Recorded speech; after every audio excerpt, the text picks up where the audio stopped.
basketball, if you like. The two best teams, they fought their way through to get to this final, and this is a glimpse, hopefully, into what's to come for British wheelchair basketball. It certainly is. It's a fantastic program that the Lord's Taverners run here. If you think about the development they've made over the last few years, if you say 13 of the 24 players who played in Rio 2016 came through the Lord's Taverners program, the 5 men and the 8 women. So as you say, Dan, it really is a window into the future. And I've already seen some of these players play for their respective senior teams. And yeah, there's some real talent on show here today.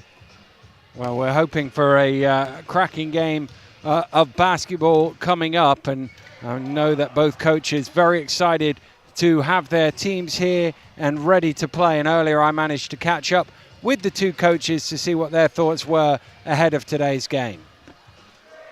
Well, Mike, through to the final, it's a tremendous achievement for the team. Yeah, it's been an amazing season, to be honest. We pride ourselves on developing or giving opportunities to young people to develop and progress within the sport. And this year, it's been probably a 2 or 3 year project with this group, and this year they've really flourished and hit the highest standards, really. And the journey's been great. They've developed within the season as well, and they're a really phenomenal bunch, which we're very proud of, really.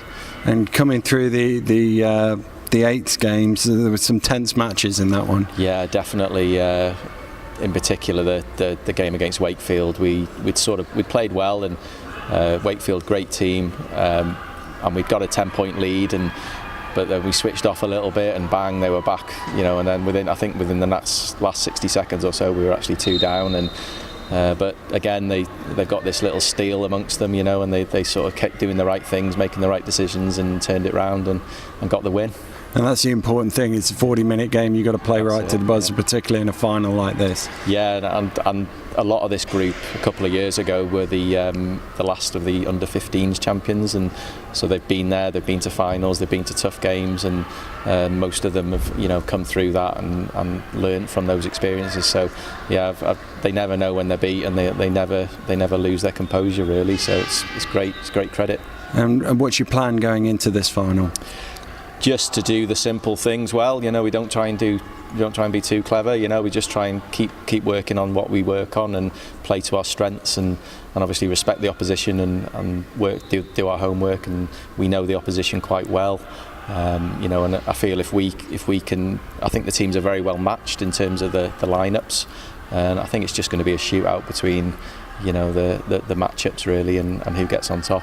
Yeah, they've had a great campaign, won a lot of games coming through. It's going to be a tough challenge for you. Yeah, I think our league performances, we've been pushed in every round, and to just get to the 8 was a challenge for us. And once we got there and obviously came through that, every game we've had has been a tough game. So we're pretty battle hardened, and I think that's sort of held us in good favour, really.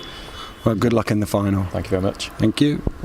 Julian, through to the final, it's a tremendous achievement for the club. Yeah, I guess it's been great, yeah. The guys have played well through the rounds. We've got to the Elite 8 and then to the semis, and now we're here in the final. Yeah, and coming through the Elite 8s, you had some pretty good victories in there as well. We had a tough game against Coventry that went right to the wire, and yeah, the guys followed the game plan right to the end. Brilliant. And what's the mood in the camp coming into this game? Yeah, I think the team's very confident. Yeah. And looking at the other end of the floor, North Wales, what do you see the keys for them? They're a fast team. We need to be wary of any press that they put on us. But yeah.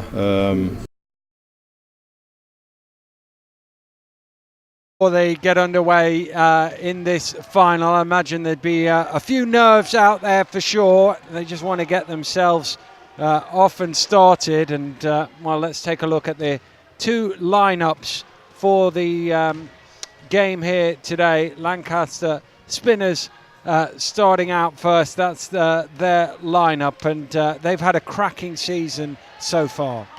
Yeah, they've done so well. Had a comfortable win in the semi-final against Thames Valley Kings.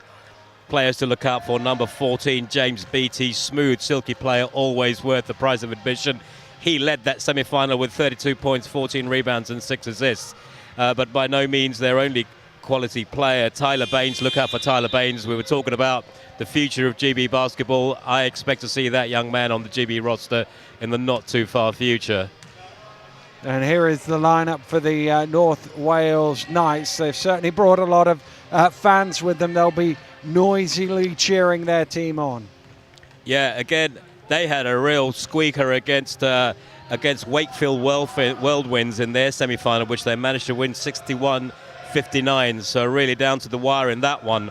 And they were led by number 7, Luke Ravenscroft, who scored 28 points, pulled down 15 rebounds and 6 assists. But I've watched today them play earlier on, and I was really impressed with number 9, Alex Wilson, who in the semi-final had 14 points, 12 rebounds and 10 assists. So a triple-double for him in that, so really watch out for him. Very impressive young player. Well, yeah, a chance to maybe put up some big numbers in a big game. And, well, these are young players, and sometimes with the young ones, they don't have any nerves going out there. It's just another game. They're going to go out there and throw the ball up and let's go. I think to a degree that's true, but there's more. The more you play and the bigger the finals you get to, there is pressure no matter how young you are, whether you're playing here or a game of Scrabble with your siblings at home. So, yeah, I think you're right. They do have that fearless element about them, but no doubt there'll be some nerves too, because there's always that weight of expectation. And, well, JJ, you talked about this Lord's Taverners program, and we just see it growing strength to strength, this junior league, the amount of quality players who come through it, who go on to bigger and better things as they move through the age groups. Yeah, it's fantastic. I think we're going to be hopefully speaking later on to Greg Warburton of the Great Britain men's team, who last year at the World Championships, which Great Britain won, of course, was voted the most valuable player in the world. Now, he came through this system from beginning to the end. So that's just, it just shows what a fantastic program it really is. And it's great to see so many young players out here. And likewise for these players to see guys like him going all the way through it, it shows that it's possible to get from here to that grand stage. Yeah, I mean, it's just so aspirational. Greg won't be the only one, but he's a fantastic example for any young player to look up to. Just such a professional athlete in everything he does. And this program really has enabled him, and it'll enable these guys as well. And the last few words from the two coaches. What do you think they'll be saying in these huddles just 15 seconds from tip-off? Well, they'll be identifying, I suppose, the main targets in their opposition that they have to stop.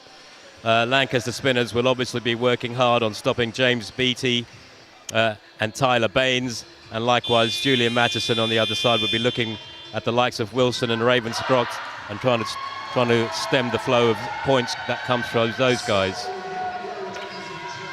Well, we're almost ready to go. The starting five's about to make their way out onto court.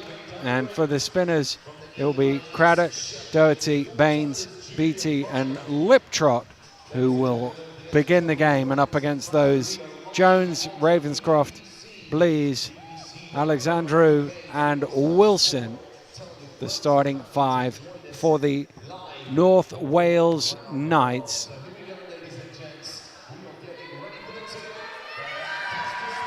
And we are ready to go here in the Lord's Taverners Junior League Final. And the ball is loose and eventually pulled in by the Knights. Ravenscroft tightly guarded, looking for some room along the baseline, goes cross court. Gets it back in the paint, and first points are on the board for the Knights. Yeah, nice little feed there again. Assist from Wilson. Look out for that relationship between those two. Is very strong on court. Here's Beattie. Forced out towards the three-point line. Comes back to the lane from the elbow. Little short on that shot, but got a friendly bounce. Nice patience there from James Beattie. Didn't do too much. Nice economy of movement to make that space for himself. Got the friendly roll. Here comes Jones.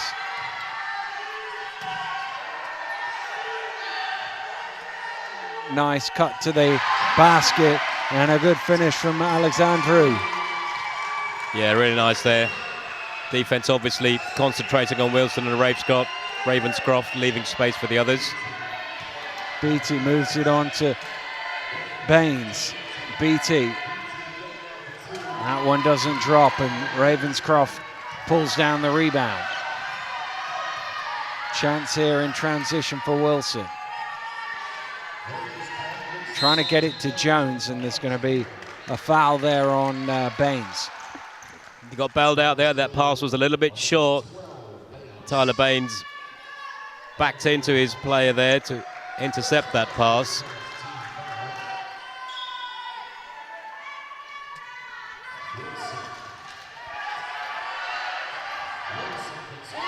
Nice mid-range shot there from Wilson, and it's a good start by the Knights. Yeah, he's a really impressive player. I've only seen him for the first time today, but I'm already quite taken with the way he plays. Cross-court pass to Beattie, who's able to knock down the 12-foot shot. Yeah, just able to get a little mismatch there on the baseline was Beattie. And here comes Anastasia Blees.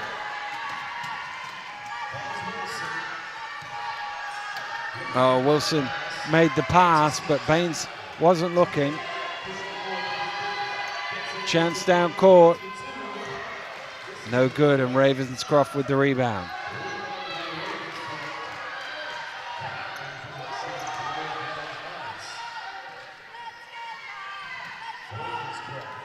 Ravenscroft shot off the mark. Baines with the rebound. That's a reasonable shot for him to take. That's his space. He's going to take those all day. Nice drive through the lane, and Baines in off the glass ties the game at 6. Yeah, nice pass off there. He cut, took Anastasia Blees from the top. Here is Blees at the other end. Around the screen, beautiful execution of the pick and roll, and the basket is good, and a chance for a bonus from the free throw line. Yeah, fantastic two-person play there between Blees and Alexandru. It's going to be telling. We notice already that North Wales are putting a press on. They're able to match up with Beattie and Baines, so it's up to the others to pick up the slack here. Not quite enough on the free throw, but a chance to add to it with an offensive rebound, which is converted by Ravenscroft, and it's a 4-point Knights lead. Always irritating for coaches when teams get offensive rebounds. And again, just not quite picking up in transition. Baines is there to lay home. Yeah, they're going to have to be really careful with Tyler Baines. He's an absolute quality player, as we highlighted previously. Jones under pressure out by the halfway line. Gets it on to Ravenscroft, and Blees now. Tough pass inside, but Blees is able to come up with the loose ball. Ravenscroft with the shot, off the mark. Again, they're very effective in transition. Baines is always quick down court, and he's able to turn that into another 2. Yeah, wonderful assist there from Beattie as well. Baines is running right at the moment.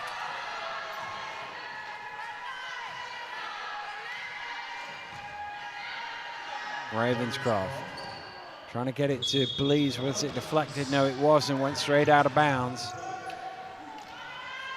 And the Spinners will get possession from the end line.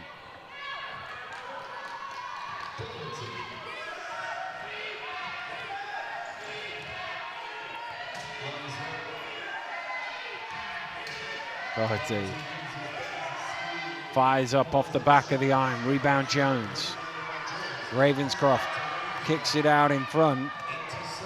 And chasing back is Craddock to knock that one loose, and they're going to get the ball from the end line, the Spinners. Yeah, questionable pass there, really. He wasn't really ready to receive. Should have held on to it, maybe. midway through the opening quarter. We're tied at 10.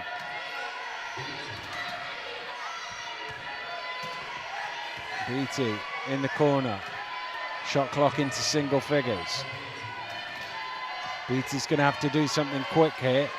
It's down to 2. Needs to get the shot off and just had enough off the front of the ring. Well, I thought he was well defended there, and he got the friendly roll. He's going to have to work hard today.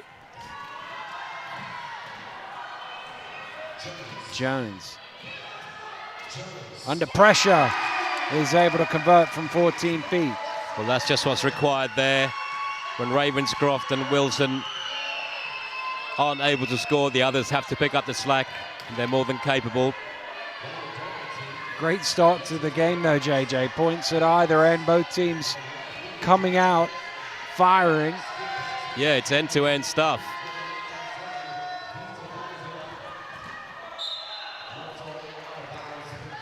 Tapped out of bounds. It will remain with Lancaster.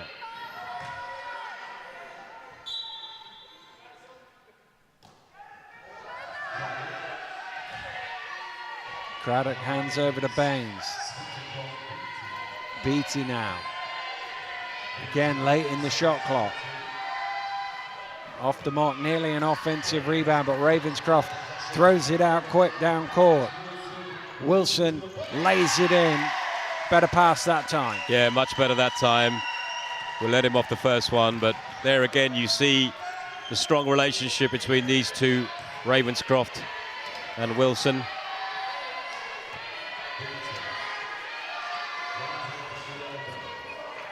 Elbow shot is short from Beattie. Knights looking to stretch this 2-point lead. Good hands to steal that away though by Craddock. And a chance for Doherty on the break. Misses the lane, but an offensive rebound. Baines was slightly behind the backboard, so he goes back to Beattie, who ties the game at 14. Yeah, fantastic work there from Tyler Baines. Offered a great steal initially.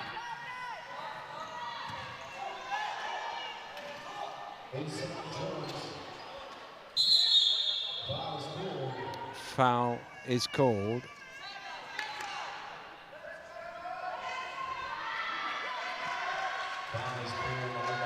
So it'll be an end-line ball.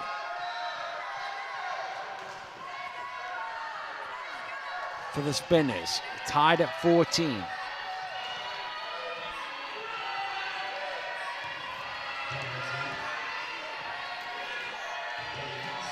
Baines. Nice friendly bounce to Beattie. Offensive rebound once again, unable to convert his lip trot. Well, they had a few goes at it, but no points. And once again, look who's out in front on the fast break.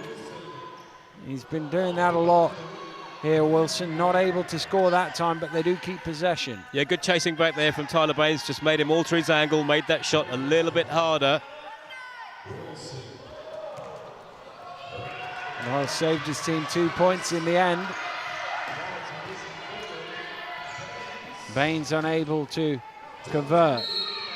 Doherty with the rebound, foul called, and there's a tried to bat it loose from him. Yeah, difficult skill to master that. Going at speed, parallel to the basket with a backboard shot. He just missed there, Tyler Baines.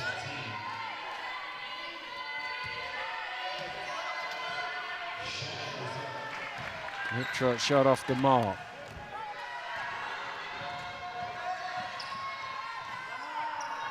Ravenscroft going all the way on his own. Needs a bit of help. Finds it from Blees, who's off the glass for 2. Yeah, nice positioning there from Anastasia Blees. Make no mistake, she's also a quality player. Had 10 points and 4 assists in the semi-final, so she's not here to make up the numbers.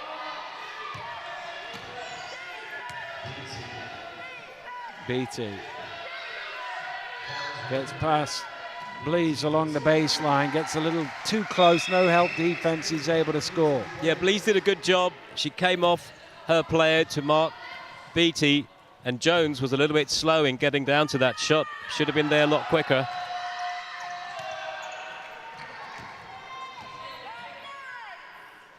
Well, they're a bit slow out to Ravenscroft. He's unable to make them pay. We're inside the final minute of a breathtaking opening quarter. It's been end to end, blow for blow here. Nothing between them.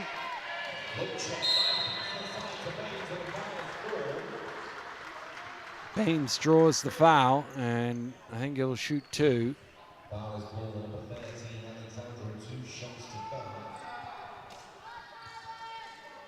Alexandru called for the offense.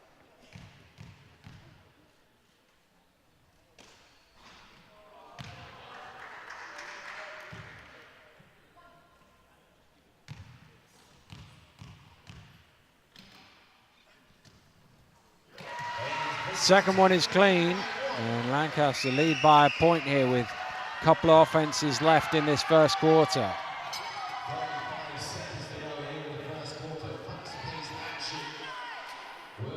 Wilson, left all alone, makes them pay.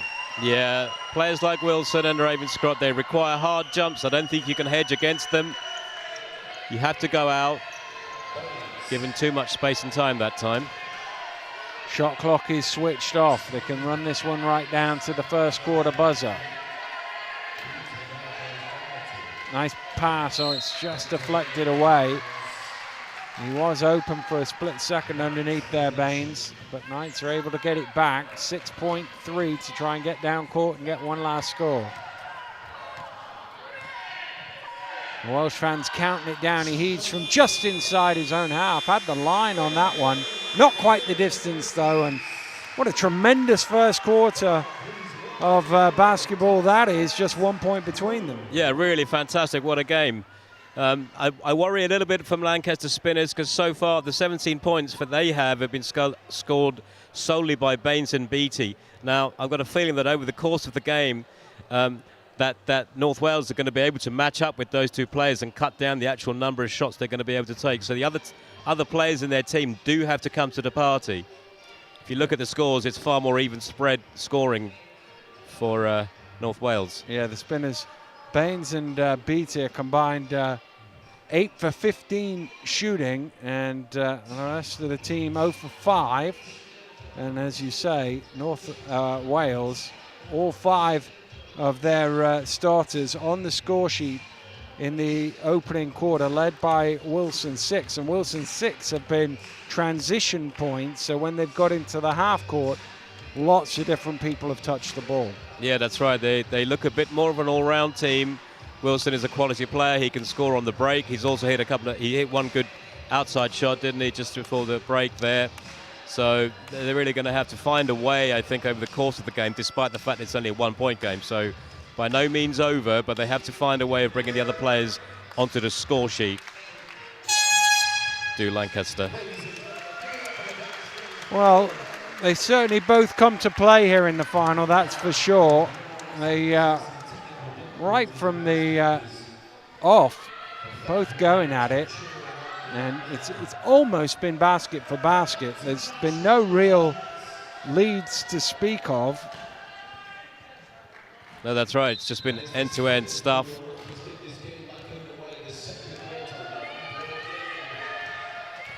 Four points, the biggest gap in the contest to this point. And there we see again, as soon as James Beattie makes that cut, he's double-teamed. And they're saying to the other players, can you make that shot from the top? Which Jones was unable to this time. Ravenscroft. That's a little room there. I think he got caught from behind, so he will shoot 2. Yeah, again, just made that little bit of space for himself. Nice little screen from Alexandru.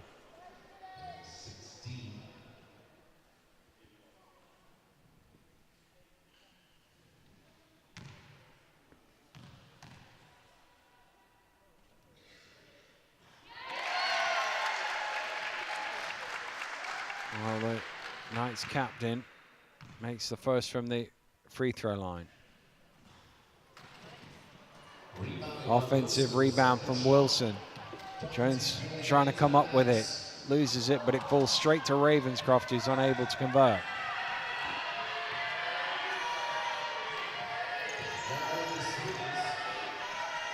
Oh, nice pass. Craddock can't convert and crowded out in the end. The Knights come away with it. It's a little in between. I think it was aimed for Jones, but it was a bit behind him.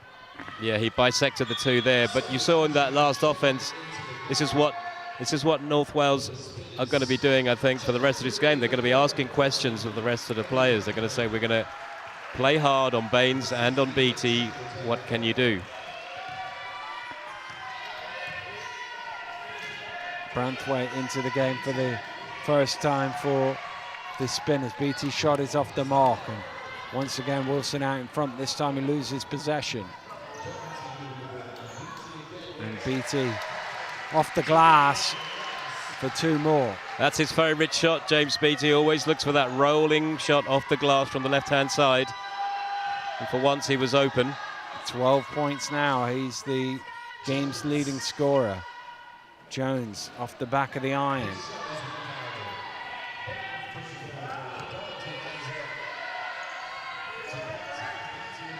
Here's Beattie, and slicing through the middle is Baines. He's up to 9. Yeah, really nice cut there from Baines. Not the first time, but it's about the third one he's done. Nice assist there from Beattie.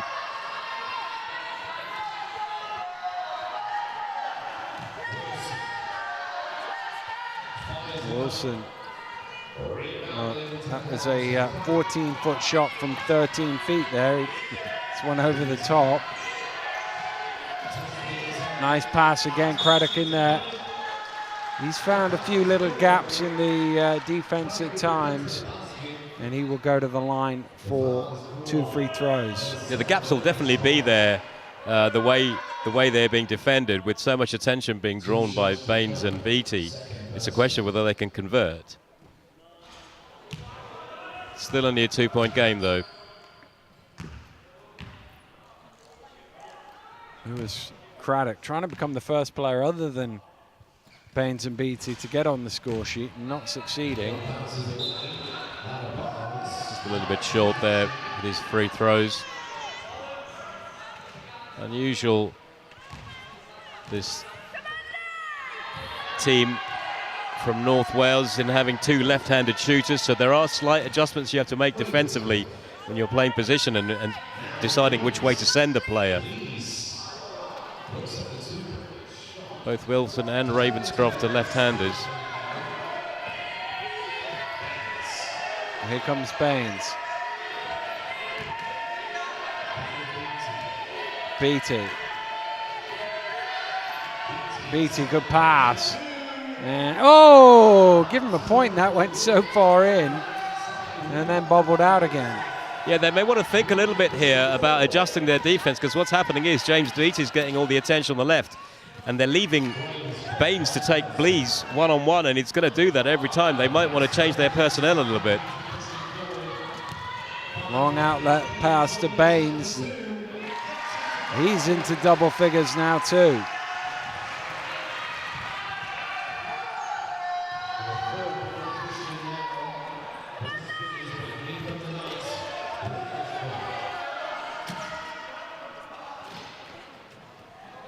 There's Wilson. Drop inside, and Alexander off the glass for 2. That was a high-class finish. He waited and waited till the space was right before he took his shot. Didn't allow himself to be checked. A lot of players with the shot that are much earlier. Beattie is able to convert, and the first time out of the game has been called by the Knights, having, I guess, fallen behind what feels like a big margin in a game like this. It's 4 points, but it just feels in a game where it's been literally basket for basket like a big margin. Yeah, that's right. I think they're a little bit worried because they need to solidify their defense a little bit more, because they are scoring, Beattie and Baines, but they're scoring a little bit too easily now. Baines was on a breakaway the last time. Beattie just got a reasonably easy cut to the middle and a little post-up shot. They can't afford to make those sort of mistakes, because for sure those two will win the game for them if you give them the shots that they want. This feels like one of those games. We often talk about runs in basketball, and we usually mean offensive runs. This feels like a game where the defensive run is going to be the decide which team can stop the other one for 2 or 3 minutes, because if you can do that, you could suddenly open up an 8, 9, 10 point lead the way the points are going in. Yeah, that's right. It could well end up being a decisive lead if you don't pay attention in defense. So the coaching staff from North Wales decided that they needed to have a little chat about it. We'll see if they make any changes in personnel, position-wise in defence. Wilson. Again, Alexandru close in. This time he's not able to convert. Just a little bit harder this time. Stolen by Jones. Wilson. Nice screen. Gets it to Jones. And he's in off the glass. And the gap's back down to 2. Really nice shot there. Little post-up shot from the top. Beattie threading the needle there. Baines just got a little bit too far underneath, unable to lean back enough to get a shot to challenge the ring. Yeah, he was caught in between there, wasn't he? Twixt and tween, didn't know whether to go backboard or straight in, and in the end did neither. Yeah.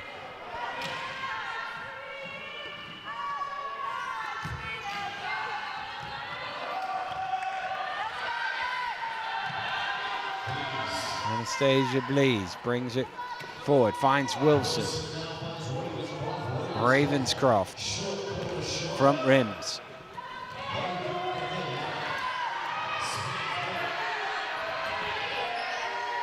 That's a tough pass to pull in for Beattie, and he's unable to do it. Yeah, it was the right pass. But, yeah, Doherty just a little bit too long there in the execution of that pass. It was on though, I think. Ravenscroft just looked in time. That pass was coming to him. Wilson trying to lead Ravenscroft to the basket, but no room for him. Yeah, smart defense there from James Beattie. Just held him up a little bit from cutting to the basket.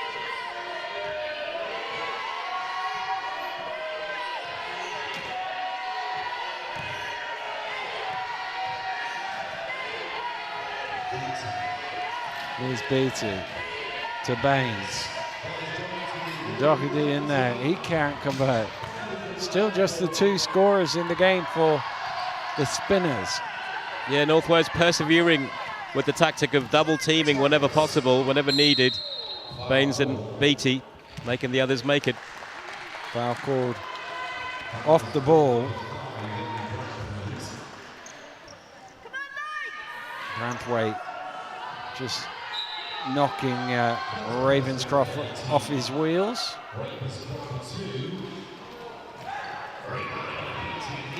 Good shout there from Baines, wanting it down court, and they won't catch him, but he's unable to lay it in. Well, it's a careless miss there. Yeah. And careless miss from Baines, and very unusual. He doesn't normally miss those.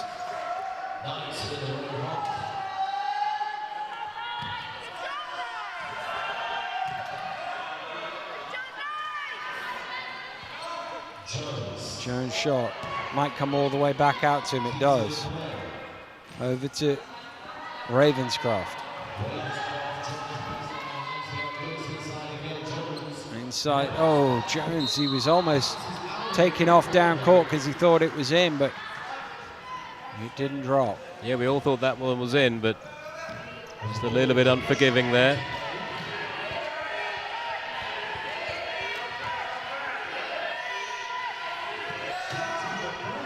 Beattie's 3 off the mark. So he gives it back to him. And that one is a little short as well. Kicked out once again, Wilson leaking away. And he makes no mistake. In transition, we're tied at 25. Lovely piece of play there and quick thinking from Anastasia Blees. Rebound. Saw Wilson had his skates on and off it went. Well, he's so quick down court. You could almost just throw it every time because he's more often than not down there. Baines, shot clock at 2. He's got to shoot it, throws it inside. Well, he didn't give Craddock too many chances there. The buzzer goes, but as the Knights have it, we play on.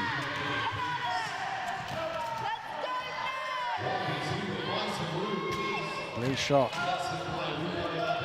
off the iron, trying to throw it out in front to Beattie.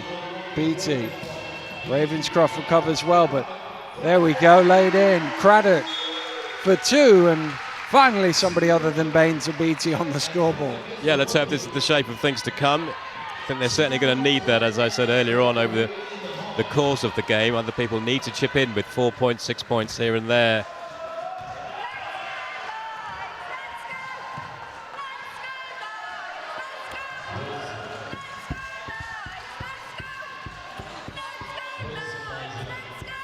Wilson is able to convert. We're level once more, 27 points apiece. It's just such a calm presence. Is Alex Wilson.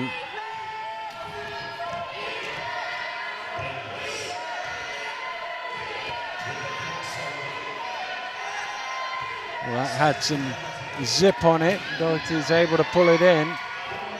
Gets it to Beattie, but 3-second violation call before the shot.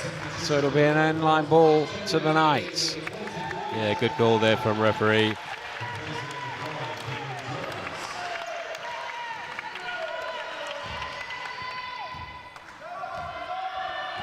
First substitution as Jones sits down and Ganley checks in.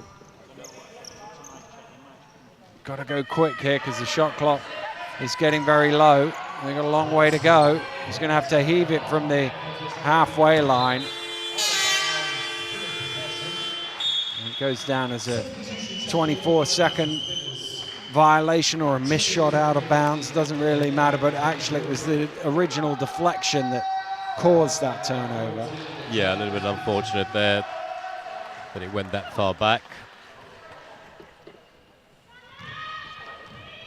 Beattie takes a little breather leading up to the end this quarter.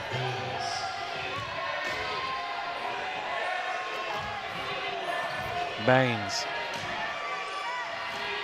into Craddock. Doherty off the back of the iron.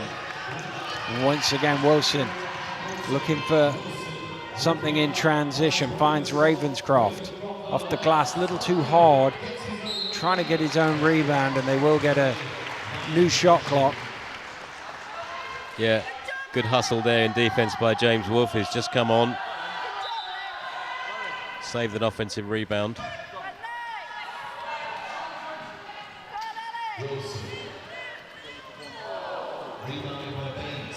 In and out from Wilson. Baines has it.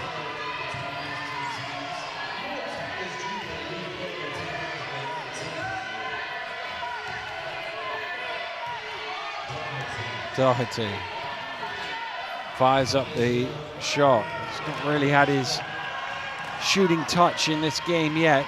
0-7. Is Blaze at the free throw line. Wilson off the mark and just through the hands there of Ganley and out of bounds. Yeah, a little bit of fatigue maybe creeping in here to these youngsters' arms. They've been pushing up and down for quite a bit now. Shots are falling a bit short. Last couple of seconds here. Baines is going to fire up the 3, almost banked it in. Well, what a cracking first half of basketball that was. Very little between these two teams. They're so evenly matched. Neither led by more than 4. And we're at the half here at the EIS in Sheffield, tied at 27, JJ. Yeah, that's right. I mean, a fantastic game. Really good for the crowd that are here too. I think that North Wales are doing really well, considering that Well, I think they should have been ahead a bit more by now, to be honest with you. Baines and Beattie have got some baskets. Baines particularly has been getting out on the break, and he's been exploiting those spaces and at the top of the key when he's being marked by Anastasia Blees. So they've kept in the game really by virtue of the fact that they've had a lot of breakaways. But a great game altogether so far.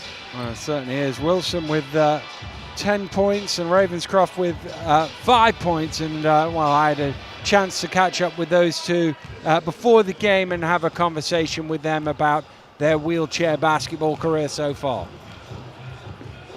Well, I'm joined now by Alex and Luke. Lads, great to have you with us. First of all, talk us through the season, making it all the way through to the final. Tremendous achievement for you guys. Yeah, it's been absolutely brilliant. I mean, we've really worked hard as a team over the past few rounds. Every game's been a challenge, and it's just brilliant to see that the whole team comes together. We've pushed it, and hard work really pays off. And you had a dramatic way of getting here through the semi-finals. It was very, very dramatic. It was a bit neck and neck, and it was a bit Wakefield goes up first, and then Knights claw it back, and then 10-point lead, blow that, but it was a good 2-point win in the end. And just talk to me about how you got into wheelchair basketball in the first place. Yeah, well, I don't have a disability, but I got involved through my school and the Paralympic Day after London 2012. Mm-hmm. They set up a list of sports, and fortunately wheelchair basketball was one of them. I attended it and honestly just fell in love instantly. I got involved with the volunteer side first, and then seeing everyone else play, I thought I'd join in, and I think 7 years later, here we are. Yeah, and you've got this opportunity to come through this junior league. It really does give you exposure to be playing against teams up and down the country. It gives us such a good opportunity to be recognised by the GB talent pathway, and be able to play in front in the GB training area. It's just a fantastic feeling to be here. And also you get to play with it's obviously a big club, but there's other teams you can go in as well. Yeah, I mean, it's honestly brilliant. Like Alex and myself, we both play in the first team, and it's just completely spread. It's brilliant to see, obviously we're competing in the first team's finals as well, but obviously all the hard work for us really comes down to this junior league and seeing just where we play out today. And it is a tremendous weekend of basketball here. There's lots going on. As you say, you've got another final tomorrow to be played. There's games all over the place. It's a tremendous weekend to come and watch some wheelchair basketball. It's absolutely epic to see friends of mine from GB under-22s, but friends of Luke's as well. Yeah. It's all people that we know are playing in different divisions, and we can catch up and compare to how we're going to be able to play against them when we move up or get promoted or play against them. So it's a fantastic feeling to be here. And 2 finals for the club, tremendous achievement. You've got your fans here to cheer you on as well. Yeah, they're a noisy bunch, obviously, parents and all that, but they mean the absolute world to us. They travel us up to places like Glasgow and then obviously to here. And without them, we wouldn't be here. They're tremendous support, and we're so lucky to have them. Well, thanks very much for joining us. Good luck in the finals. Thank you very much. Thank you. Well, I'm delighted now to be joined by Greg Warburton. Greg, it's great to have you with us here. And first of all, your season's just come to an end. How was that for you? Yeah, thank you very much for having me. We've had a really difficult season out in Spain. I play for Madiba Extremadura. It's good to finally get the season over and get a little bit of rest now, to be honest. Be back in the UK. But yeah, the season was really long and really tough, and it's great to come straight back into another basketball event and come and watch some of these young guys here. Yeah, that's the amazing thing about this junior league. You see some of the best young talent this country has to offer, and of course you came through this program as well. Yeah, for sure. This was a massive part of my development, getting me to where I am at the minute, and it's just a really great event. There's so many things that go behind it, the organisation from British Wheelchair Basketball, the funding from Lord Taverners, it's absolutely fantastic. And I know without a doubt that if these sort of events didn't exist, there would be a lot less quality players in the senior team, because so many players have come through this route. So take us back to when you were a young lad just starting out in junior league. How did you find it? Yeah, it seems like a long time ago now, to be honest. But yeah, looking back, there's fond memories. It was, at that point, you're playing just for fun. It seems very serious at the time, and the pressure's very high. But simpler times, I guess you could say. Looking back with so many fond memories, basically just playing with your best friends. I'm just fortunate that I came through these sort of events and these sort of programs, and I'm lucky enough to still play with some of my best friends today. So.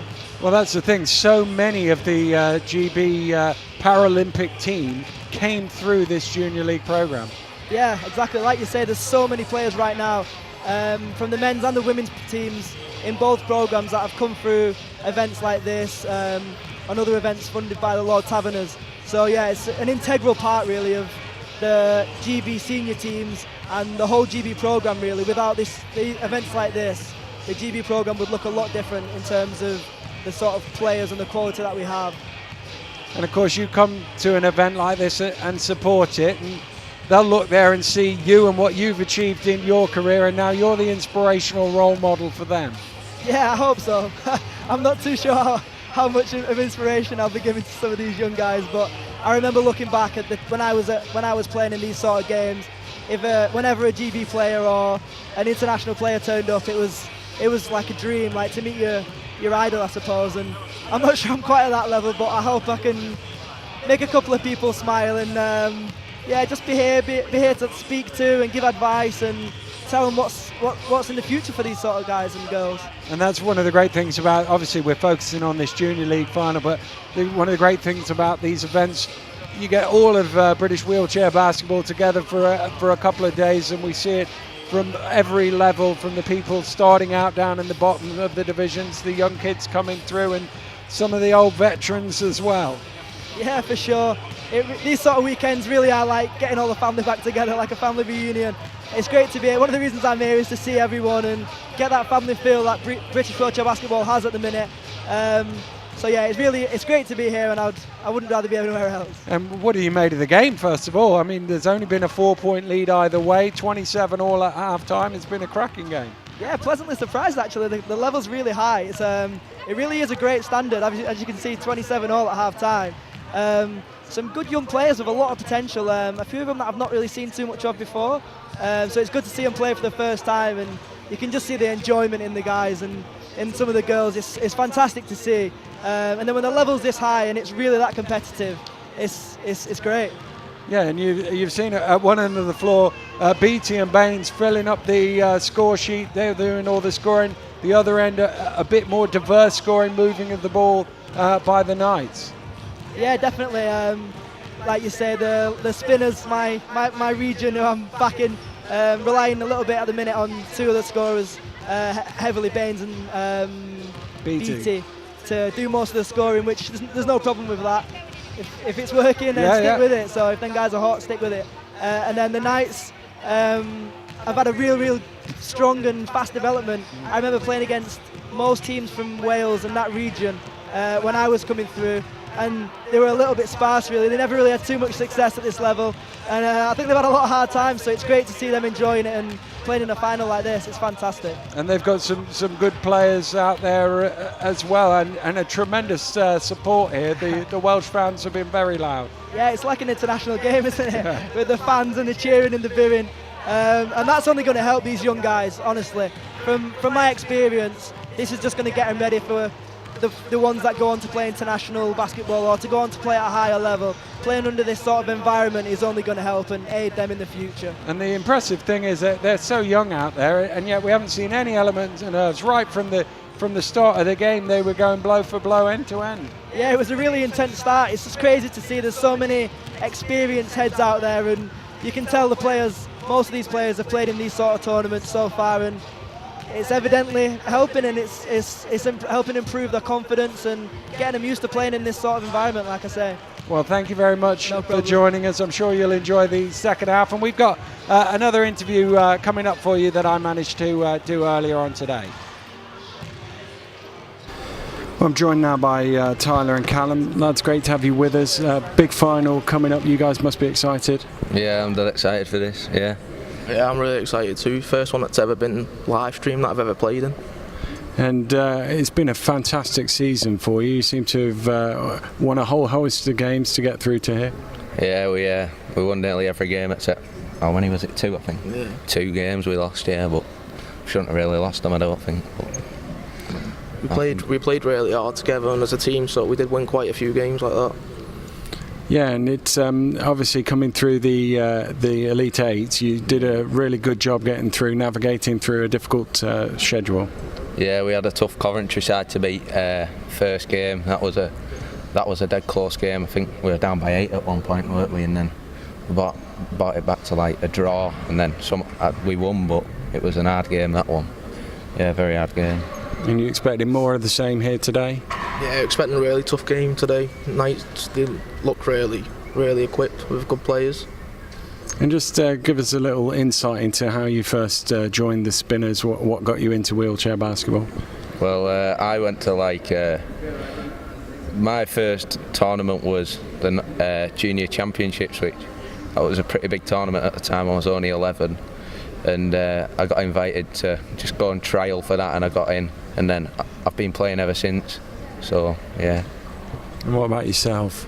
Well, I played for Vikings, and then from then I got offered to go, same as Tyler, got offered to go on trial, and it's all ever come about since then. Been playing hard. The last few junior leagues been quite tough. We've been up against really good teams and that, but we've got a really good team now, so it's looking a lot better. Yeah, and it's a tremendous competition for young players up and down the country to battle against each other on a regular basis.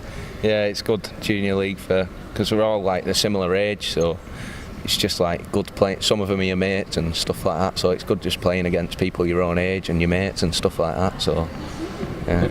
And of course the bigger picture is trying to develop wheelchair basketball players for Great Britain teams in the future, and there's been a fair old pipeline of junior league players who have actually made it onto the GB squads. Yeah, you see a lot of players going up and down. Like you see people like when you very first join the sport, like where you are now, that's where they are. But now like playing in Paralympics and like World Championships and that's what you want to do. And then you see people that are just joining it, that you can see their potential that they can go up to your level as well and play in major tournaments. And give us a little insight into the Spinners as a club and how you found it. Spinners is a good club. We've got some good coaches. It's good like organisation behind us. Good players. Good teammates. It's just a good club, the Spinners, to be honest. So. It sounds really like you're just a bunch of friends who happen to be playing basketball together. Yeah, we've been mates ever since the start and that, and then we've come into this team, and because we played with each other, known each other for a while, we automatically just link in together, and then from there that's where we are now in the final. Now obviously you want to win this final. What is it that you have to do well to be able to win this game?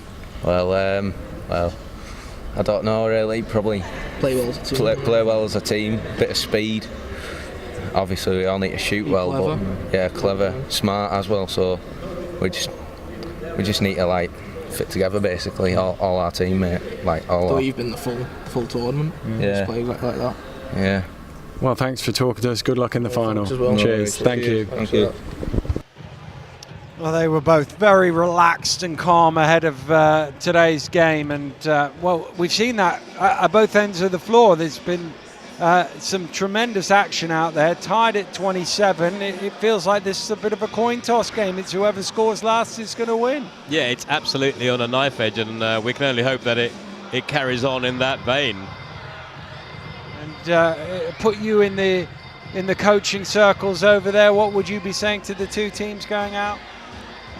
Well, I'd say keep doing what you're doing. I think the Welsh team probably need to make sure that they keep scoring, because I think, for example, Ravenscroft, he's only scored 5 points, but he has pulled down 12 rebounds, whereas Wilson has really picked up the slack and he's got 10 points. So they need to make sure that they keep scoring. As for the Spinners, they are getting out on the break. I think a lot of their points have been scored by Tyler Baines out on the break, and at times when he's just been left one-on-one versus Anastasia Blees at the top, he's been able to take her to the basket and score easy shots. So they're scoring, and they're scoring easy shots. So as coaches, I'd maybe, from the Lancaster point of view, look to adjust something at the top of the key whenever Tyler Baines is up there to prevent him from making those cuts. And I'll be looking to maybe up Ravenscroft's scoring percentage. They'll definitely need him to score a bit more, I think, to take him over the line. Well, he's had 11 shots in the game. He's only made 2 of them. Yeah, that's right. It's unusual for him. I watched him play earlier on, and he was scoring quite freely in the senior game. Well, averages are averages for a reason. It probably regressed back, and therefore his points tally will go up as they start to drop from him. His first shot of the second half, and it's good for Wilson. Well, that young man's just unshakable, isn't he? He's just so cool under pressure. I'm liking him more and more as this game goes on. Beattie gets in close, unable to convert. Here comes Ravenscroft. Hooks it back to Blees. Ravenscroft. To Blees. Ravenscroft's going to have to shoot here late in the shot clock. The rebound was coming back his way, but Doherty was in the way. 3-on-1 here. And, Baines unable to convert. Well, I think he wanted that ball a little bit earlier, shouldn't he? Yeah, he did, yeah. I think he was worried about a 3-second call, perhaps. Wilson brings it back down. It's good work from Craddock to make that a difficult shot. Yeah, nice defense there. Beattie gets in close. He's not going to miss from there. Yeah, really nice composure there. Good assist from Doherty, who also seems to have a calm head on his shoulders.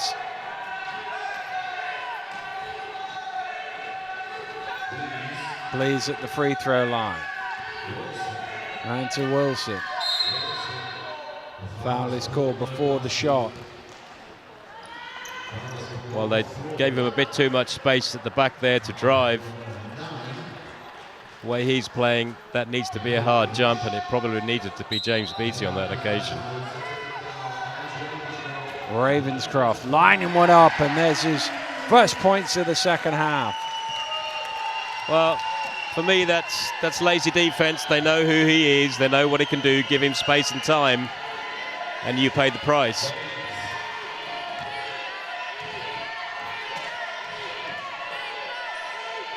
Baines replies with 2 of his own.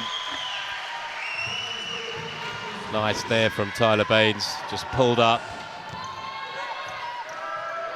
Still they go basket for basket. Nothing to separate these 2 teams through 22 minutes.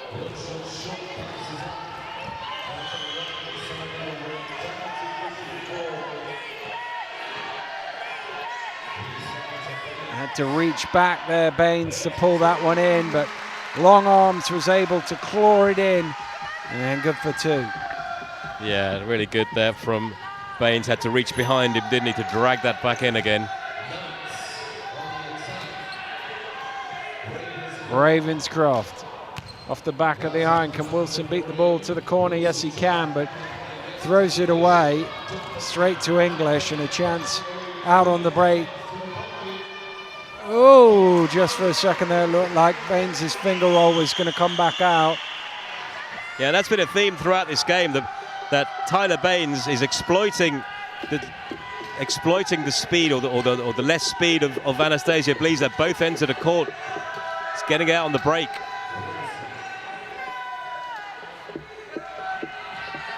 Blees. Back to Wilson. Into Blees. And there wasn't enough time for that pass, and a shot clock violation. Yeah, just got the timings wrong there that time. For once, it was the right move, but just a second too late. Well, a chance here for the Spinners to open up the biggest lead of the game for either team. And Doherty does exactly that, a 6-point advantage now for Lancaster Spinners. Yeah, he's been quietly impressive as Doherty. A couple of nice assists, and now 2 points as well. Tipped away. You feel like the Knights need a score here.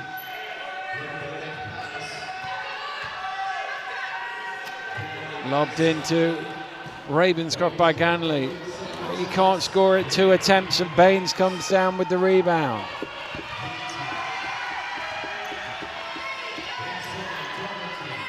Doherty back out, and an offensive foul is the call. And that was a lucky break, if you like, because if they suddenly find themselves 8 points down with 15 minutes to go, I'm not surprised there's the timeout called here, because in one of those games where there's not very much in it, suddenly 6 points looks like a lot. Yeah, that's quite right, Dan. But I think that 6 point lead over the course of the time we played so far is down to Taylor Baines getting out on the break. And just alluding to what I was saying earlier on, when they're defending, when the Lancaster Spinners are defending, it's Anastasia Blease who's playing that pivot role in offense. So when they lose possession, he's just taking off, and she's unable to keep up with him through no fault of her own over the course of the court, and he's getting layups. And when it comes to the half court, of course, they were moving the ball away, and whenever she was left 1-on-1 against her, he's just taking her to the basket. So they need to find a way of stopping that problem, really, to North Wales. Well, 10 points to 4 here in this third quarter, and that is the reason that the Spinners lead by 6.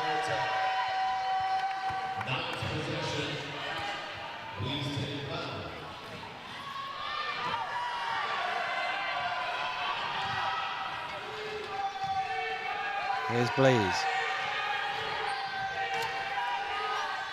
Cross court, it comes to Wilson. His shot is up and in, and 2 important points there for the North Wales Knights. Yeah, he just doesn't seem to recognise pressure, this boy. Fantastic shot. Doing a great job for his team today. And once again, that combination of Baines and Beattie profiting in another 2. Yeah, that's right. As Greg Warburton was alluding to earlier, even though it's just those two doing most of the scoring, if it's working, stick with it. And the turnover. Beattie looking to push the ball down court. Big collision at the half court. The ball goes out of bounds on the baseline. Yeah, but once again, even that time, we didn't see him this time, but Tyler Baines was away. Beattie looked the other way this time, didn't he? We see on the replay there. Big crash at half court. Can't beat a good crash at half court, Dan. It's classic wheelchair basketball. Both okay. It's getting very loud here in the English Institute of Sport of Sheffield on the show court of British wheelchair basketball. It's a noisy crowd here in Sheffield today. Nice pass again, just a little underneath that, Baines. Trying to steal it away, can't get it. Yeah, close game. He's really going to have to keep hitting those if they're going to keep giving him that shot. He can't really afford to miss easy ones like that, player of his quality.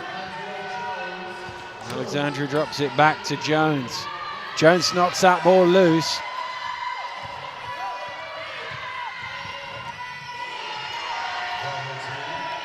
Doherty around the screen, driving to the basket, off the glass. Nice finish. What a finish there, fantastic. Tough skill to execute. Did it with aplomb. Good work.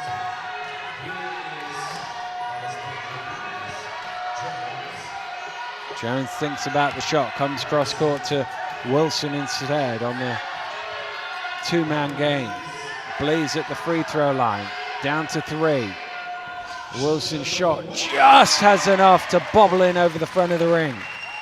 That really is good. He gets a shooter's role, but he's clearly a quality shooter, isn't he?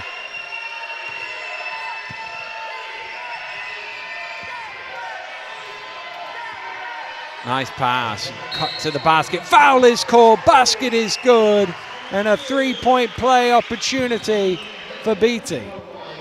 Yeah, fantastic there. Just kept his cool, didn't he? Waited for the defense to make the mistake, laid it in.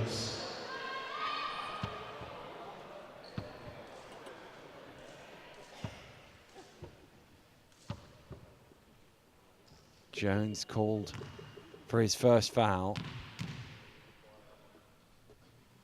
Beatty at the free throw line. It went very quiet for a second there, didn't it? It was like being at a rugby game with the conversion going on. Everybody went quiet. Normally they're screaming at free throws. It all went very polite there for a minute. It did. Not sure what that's all about. I don't approve. No, me neither. Here's Blees. Wilson. Jones. Spinners now. Already with the biggest lead. Oh, turned it over. I was about to say a real chance to stretch it out, but they lead by 7 still. Yeah, uncharacteristic mistake there from Tyler Baines. Some of us made a career of that mistake.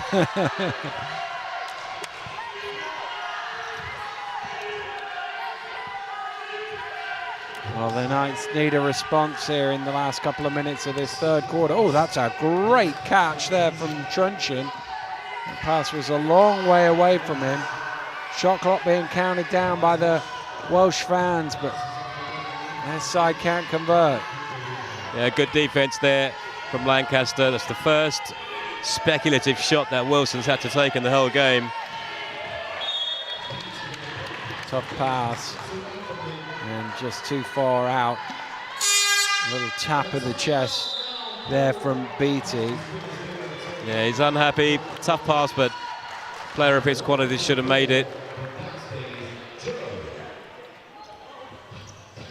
Timeout called with 1:50 to go here in the third quarter. That has been very much Lancaster's quarter so far, outscoring the Knights by 17 points to 10, and that's really been the difference in this ball game. And it's more the fact that the Knights' offense has dried up than anything else. A little bit, yeah. I mean, they're relying quite heavily on Wilson, and he's done a fantastic job. I don't think we can be critical of him at all. He's up to 16 points in the game, but as you say, Ravenscroft hasn't scored. On the other hand, James Beatty, quite the opposite. I think he's picked up his scoring in this quarter, which has really led to this 7-point lead being stretched out now.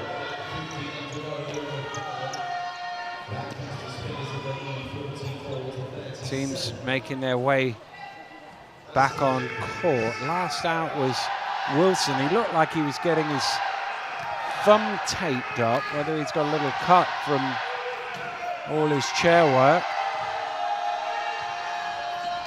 And he doesn't get that first shot to go. Transition opportunity. Blees did a good job to slow the ball.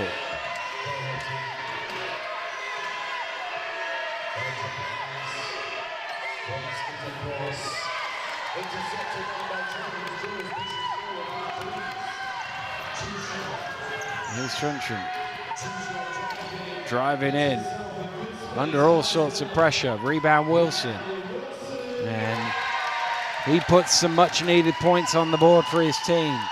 Last person on earth you'd want to get an offensive rebound in that position. I made a mistake earlier on nominating Ravenscroft. He's not even on court right now, which is something of a surprise to me, I have to say. Well, just wondering whether it's his shooting numbers or whether he might have just... He looks okay over on the sidelines. Here's Jones. Well, a score here and a stop on the next play, and they'll be right back in the balance, and they get the score. So the lead is down to 3. Oh, a stop here. You'd take 3 from where they were a couple of minutes ago.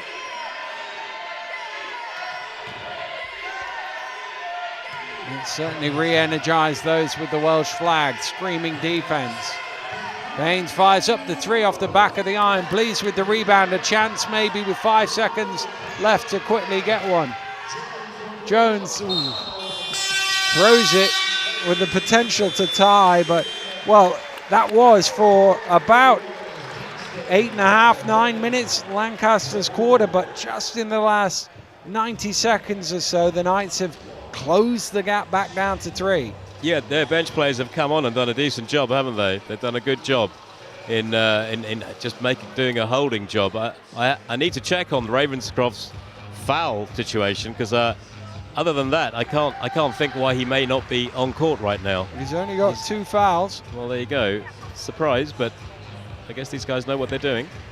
Although he is shooting just 18%, maybe that's something to do with it. Just take him out of the game, get him a few minutes to reassess himself, and then hopefully he'll come back in the 4th quarter. Yeah, I mean, it is an old and legitimate coaching tactic that when you have a team like this where 2 players are so dominant, the defense gets into the pattern of defending in a certain way. And if you take one of those key players off, it throws the defense and it creates space for other players to get in. And maybe that's the thinking. I've seen it done before.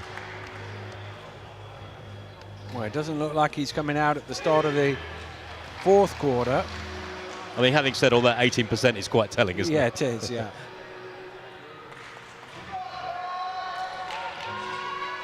Here we go then. 10 minutes remaining in the final of the Lord's Taverners Junior League. Lancaster Spinners leading the North Wales Knights by 3.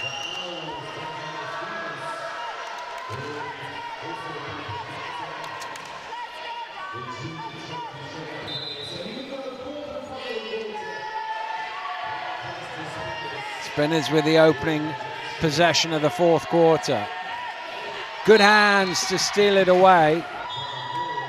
And the foul is called.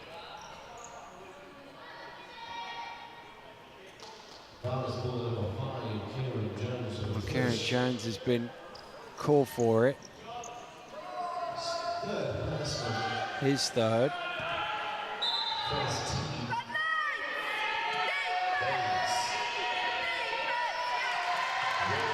Wilson with the steal. That was a speculative pass at best, I think.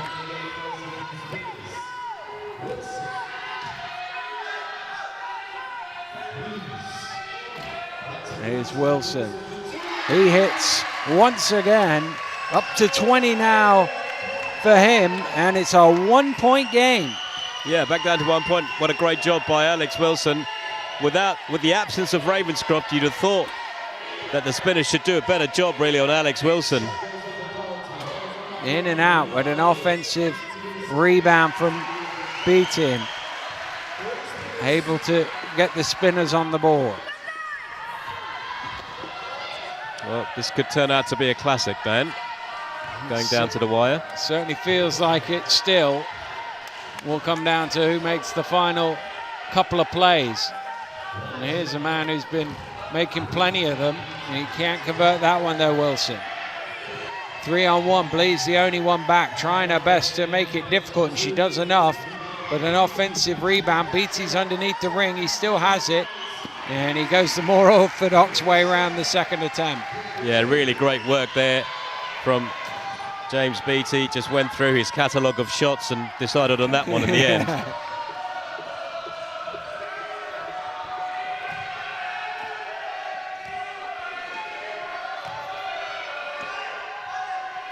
Blease. Jones is fouled on that one, so he'll go to the line for 2.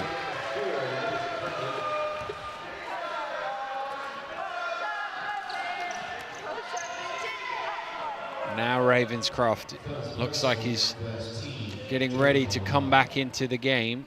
He's not got to the table in time to do it before the free throws.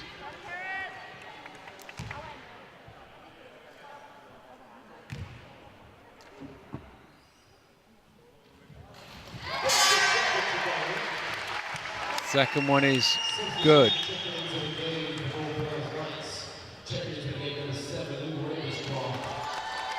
Ravenscroft does come back in.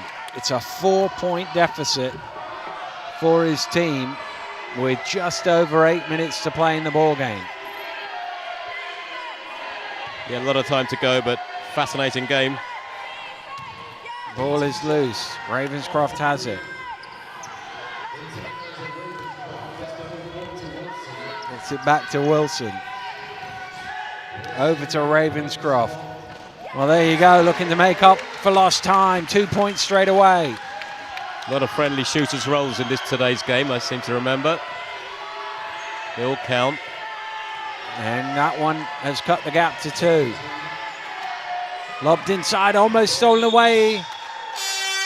And the referee just going to stop the play there to allow Baines back upright in a dangerous position. And this is the one, the pass just got a fingertip there on it, Ravenscroft, and a timeout has been called by the Spinners, who did lead by as many as 7, but just one basket between them right now.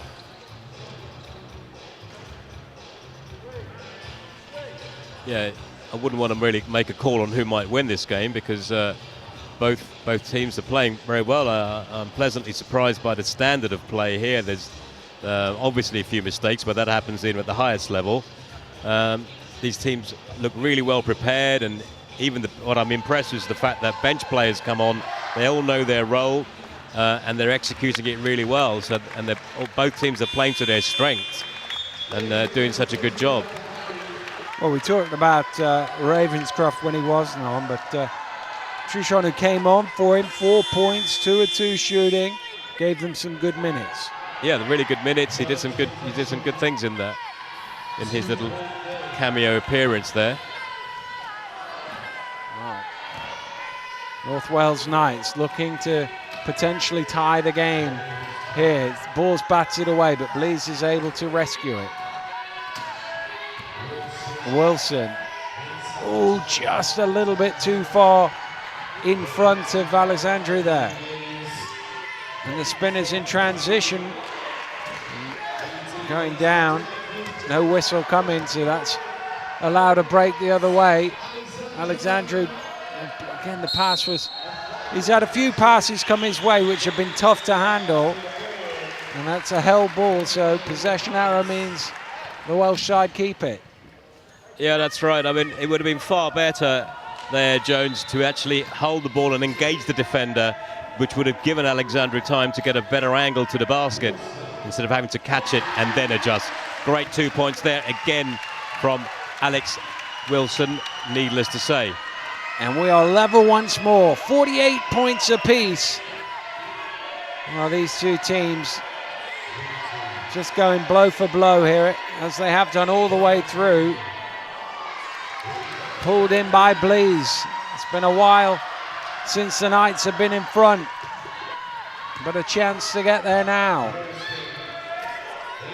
Nice pass to Blease, off the glass, and North Wales lead.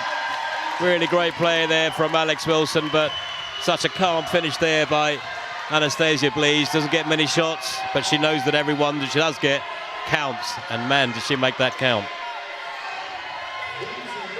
Beattie trying to reply, offensive rebound, and good one as well, and the foul is called, and Doherty will go to the free throw line. Well, the coach won't be happy with that one. Offensive rebounds at this stage of the game, he was completely free there, really. Rebounds become a premium when it's this close. 5:55 to go. And so too do free throws, as the Spinners captain looking to tie the game. Yeah, he takes a break, and on comes Rebecca Ganley. And Jones, a little bit of foul trouble here with 6 minutes to go.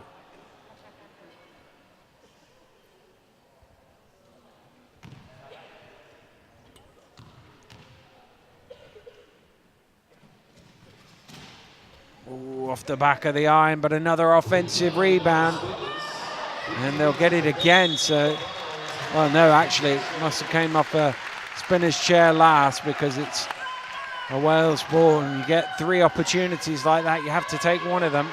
Yeah, that's, he's missed 2 or 3 of those throughout the game as Tyler Baines, and hopefully that won't come back to bite them in the latter stages. There's Blees at the free throw line. Not this time. A bit flat that time from Anastasia Blees.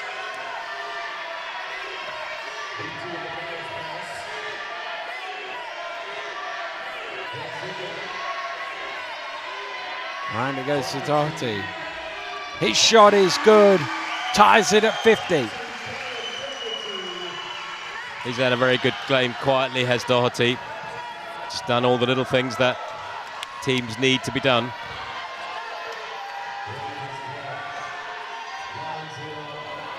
Off the back of the iron, rebound pulled in by Baines.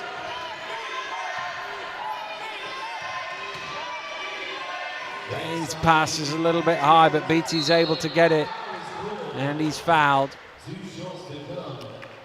Great job there from Beatty, wasn't it? James Pass was, Beatty now with the chance to give his team the lead again. Sorry, Dan. Pass was in a different postcode there, and he managed to get his arm back there and wrap it back in again.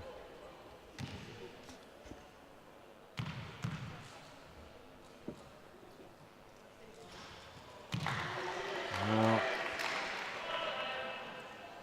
just 2 of 8 from the free throw line today. The Spinners. Gets that one to drop. 1 point in it, less than 5 to play.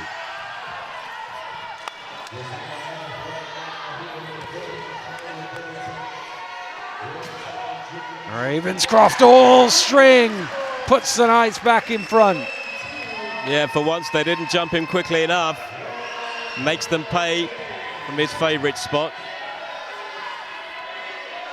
Well, he's certainly been shooting the ball better since he's come out here in the 4th quarter. Nice, Doherty at the other end, and the lead switches hands once more. Back and forth it goes.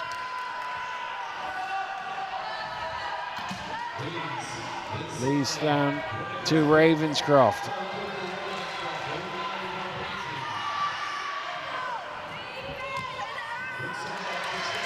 Stolen away by Alexandru. They've got it back though, the Spinners. Baines underneath. Oh, he's missed the lay-in. Well, that's about the 4th reasonably easy shot you'd expect him to hit that he's missed. Bit of fatigue, perhaps. Hard to say.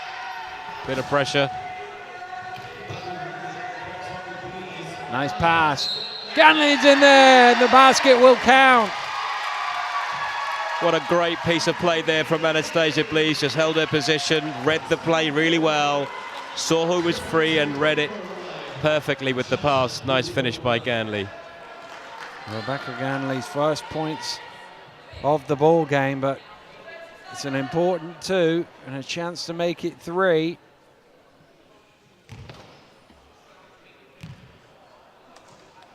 Takes a little heave up at it, but just broke the line. That was very close, and the Welsh fans letting the referee know what they thought about it. Well, that's a harsh call. I'd like to see the replay on that. I was watching her wheels. Far be it for me to argue with referee Stainton. I think I mentioned before but you're his going to father do was that ex-GB anyway. coach. Yeah. But I'd need to say a replay in order to not look foolish.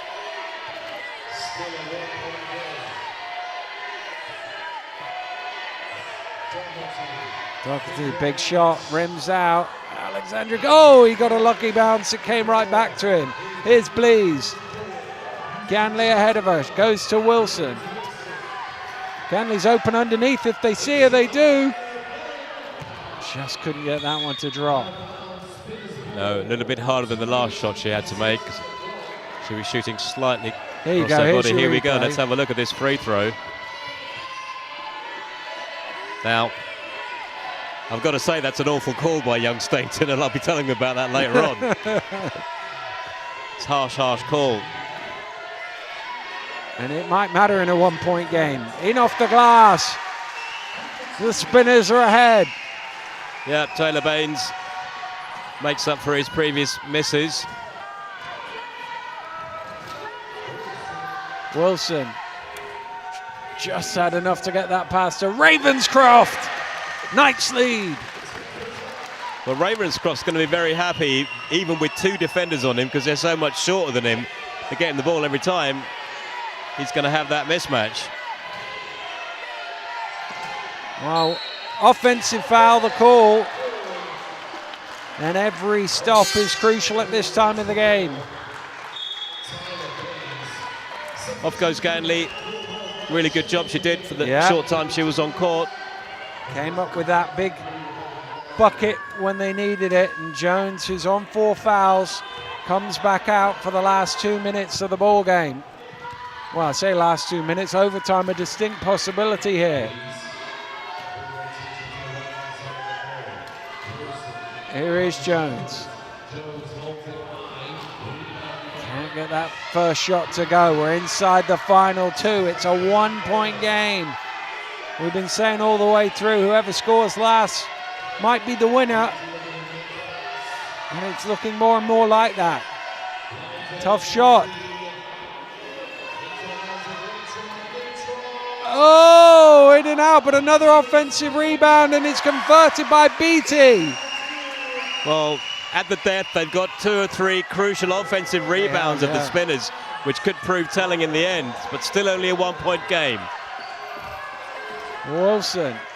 And somebody's going to make themselves a hero in the last 80 seconds. Wilson short. That one drops in. And the Knights are up 1. What an unbelievable final here in the Lord's Taverners Junior League. Just a fantastic game. You're quite right, Dan. Coming down to the final minute. It could still go either way. Ball is knocked loose. North Wales have it. Wilson, Blease was trying to block the defender off and he threw it to her.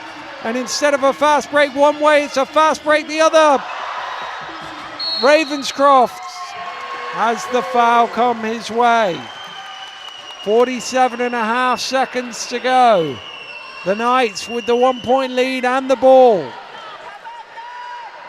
Well, maybe a little bit of fatigue, a little bit of pressure there. I have to say the Spinners have missed some relatively, well, not relatively, let's call it as we see it, Dan. There were some easy layups for the likes of Baines and Beattie, which you really expect them to hit, the quality players that they are, and they haven't hit them, which is why they're not further in the lead, I think. Well, what a huge play this is. The Knights calling a timeout to draw something up. Neither team has really shot a 3 in this game. If they can score here, they'll give themselves a 3-point lead. And, well, if they take most of the shot clock, there's only going to be just under 30 seconds left if they can get a bucket at the end of it. Yeah, also looking at team fouls, the Knights are on 3 team fouls. Smart thing would be to make a quick foul, I think, at this stage, just in case they need to go down to the wire and put Spinners on the line.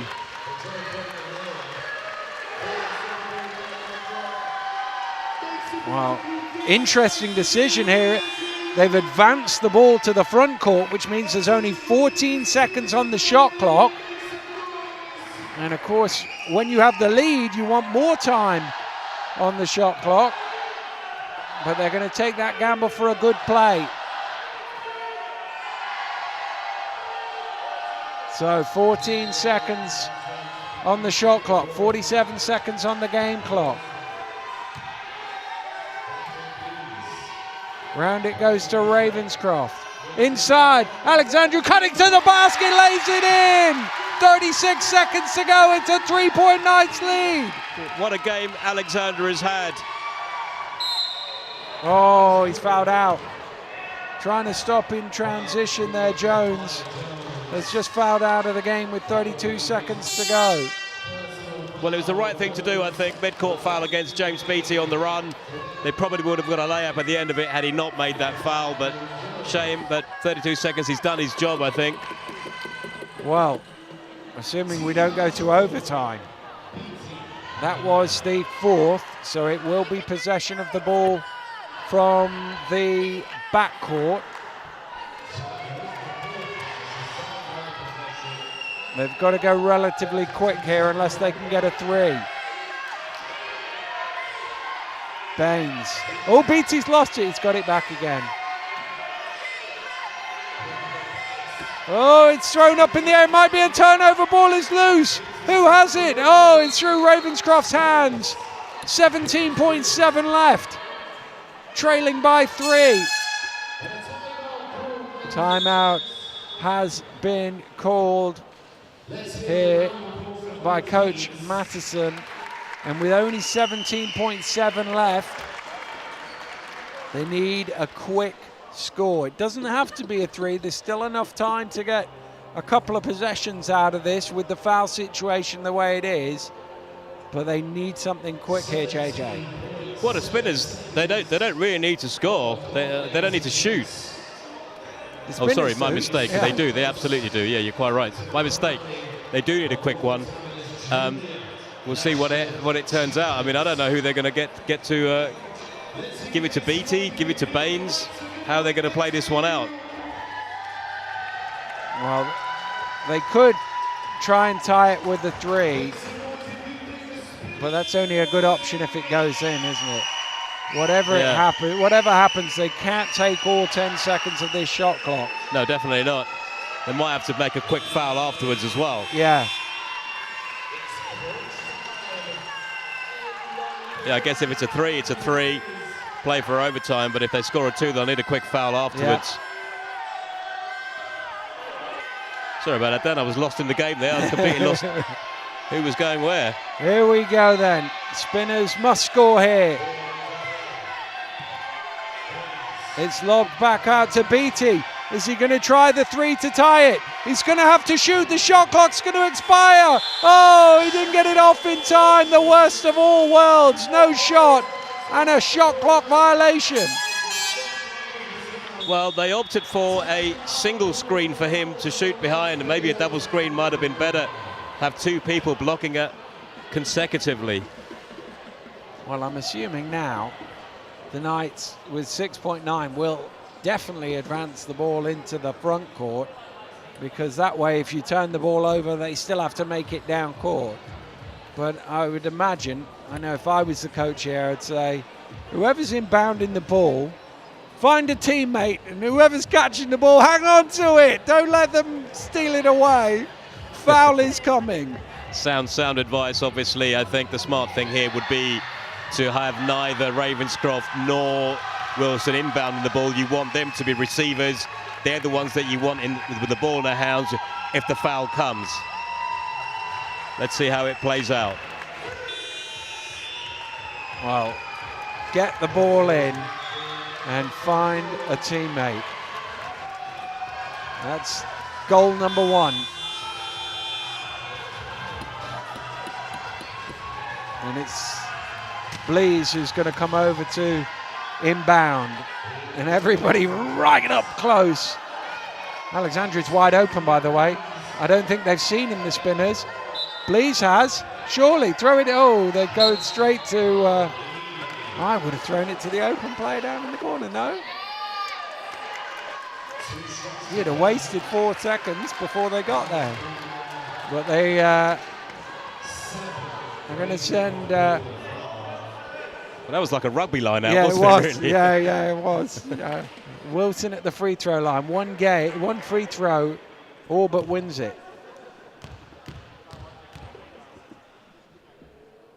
Little inhale of breath. Oh! Well, Spinners need to get the rebound. There's only 2 of them there. If it doesn't go in, they need the rebound.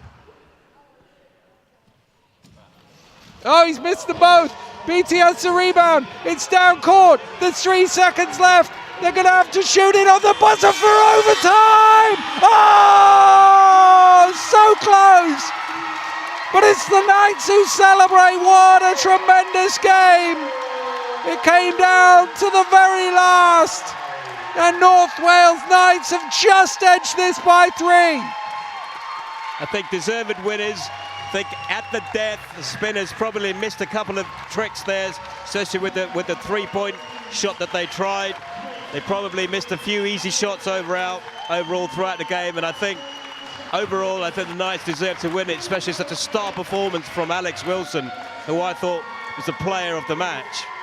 24 points he had, 5 rebounds, 7 assists as well, and those Welsh fans have been loud all the way through, and they're celebrating it now. But just an amazingly exciting game of wheelchair basketball from opening tip to final buzzer, and you're only an inch or so away there from an extra 5 minutes. Yeah, absolutely fantastic. I was so engrossed in that. Made a huge error halfway through it, and as you know, Dan, I never make errors. What a game, really fantastic. I'm so pleased.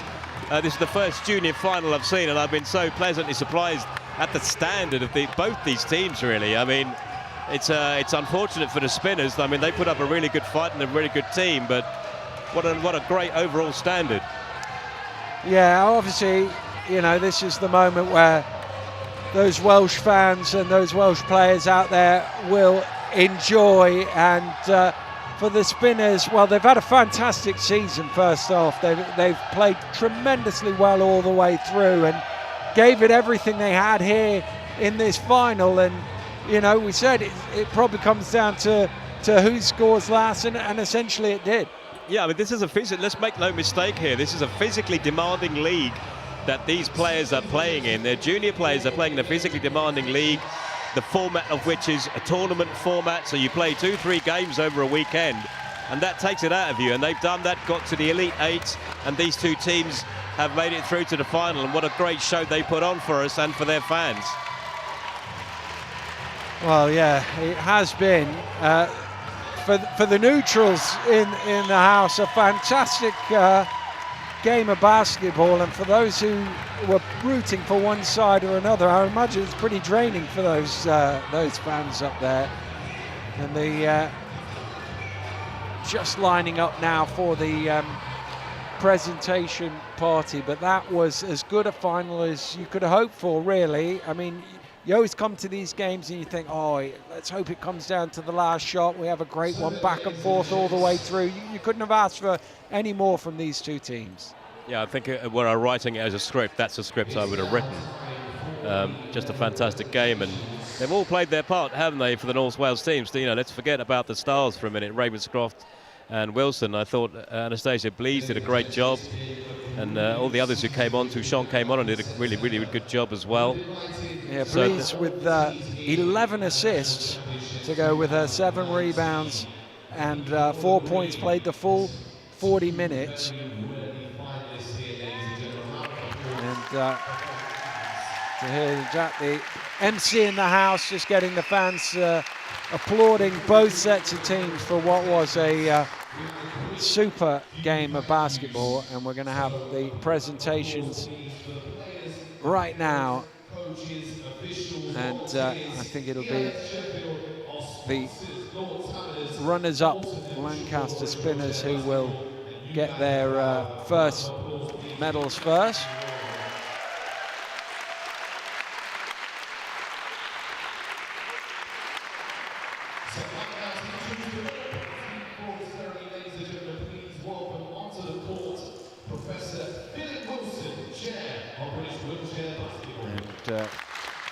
Philip Wilson coming out to present the trophy here in the Lord's Taverner Junior League final.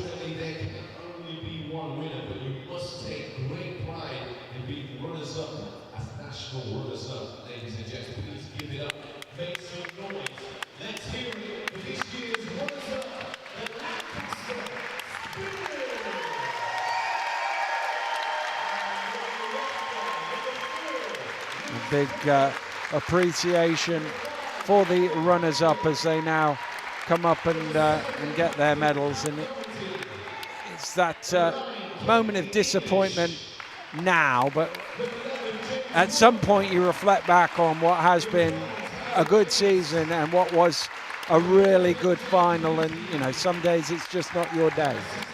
Yeah, I think they've got a lot to be proud of, Lancaster Spinners. They shouldn't feel ashamed. Obviously, as you say, in the heat of the loss, you're going to feel disappointment, and you know, you'll be questioning yourself. But I think on reflection, this was a classic game, and on reflection, they'll be proud that they played their part in what is a classic. If it's a classic, it takes two good teams to make a classic. Well, Baines with 19 points, 13 rebounds, 8 assists, not too far off a triple-double, and BT 28 points, 13 rebounds and 6 assists. Those two definitely the leading lights on their team.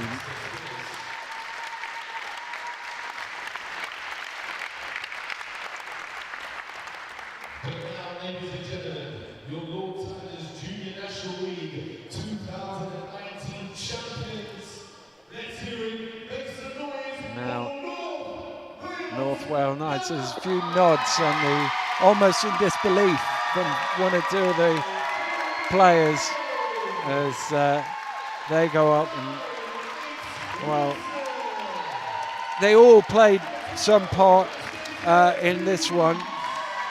Obviously, you know, there's a few players who played the whole game and took the highlights, but when they went to their bench and brought them in, they gave the contribution that they needed. No, absolutely. And let's not forget, even if there are players here who didn't play 1 minute, they've contributed throughout the season by turning up for training and working hard and just being there. If you do those things week in, week out, you've contributed to this gold medal. It's equally yours as it is anybody else's. Well, tremendous moment, and their captain Luke Ravenscroft will come up and he will receive the Champions Trophy, and he takes it and holds it aloft as the Knights are the Lord's Taverners Junior League champions. Now he's got to make sure you get yourself in the middle of the photo, and he's going to line himself up. And a tremendous performance and a tremendous victory for the North Wales Knights, who are the champions, as the ticker tape flies, and they will remember this for a long time. Fantastic scenes here, Dan. It's just a shame that they're too young to drink champagne, isn't it? We'll save that for the mums and dads up in the crowd.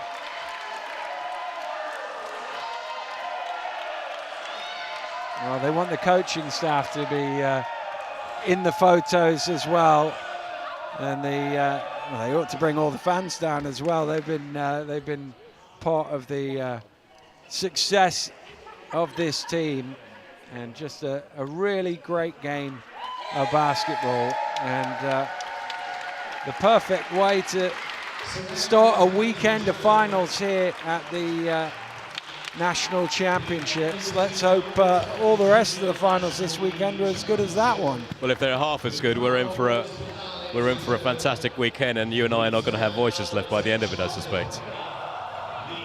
Yeah, tremendous game. Two really well-balanced teams, really well-matched, and it's finished here in the final, the Lord's Taverners Junior League final. Lancaster Spinners 57, North Wales Knights 60, and they are the champions. That's the first final in the books here at the EIS this weekend, but plenty more to come. We've got the Men's Premier League coming up. Well, it's probably only about half an hour away now, so do join us for that one. But for myself and JJ, thanks for watching. We'll see you again very soon. Goodbye.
Hello, good evening, and welcome to the EIS in Sheffield. It's the Premier League final.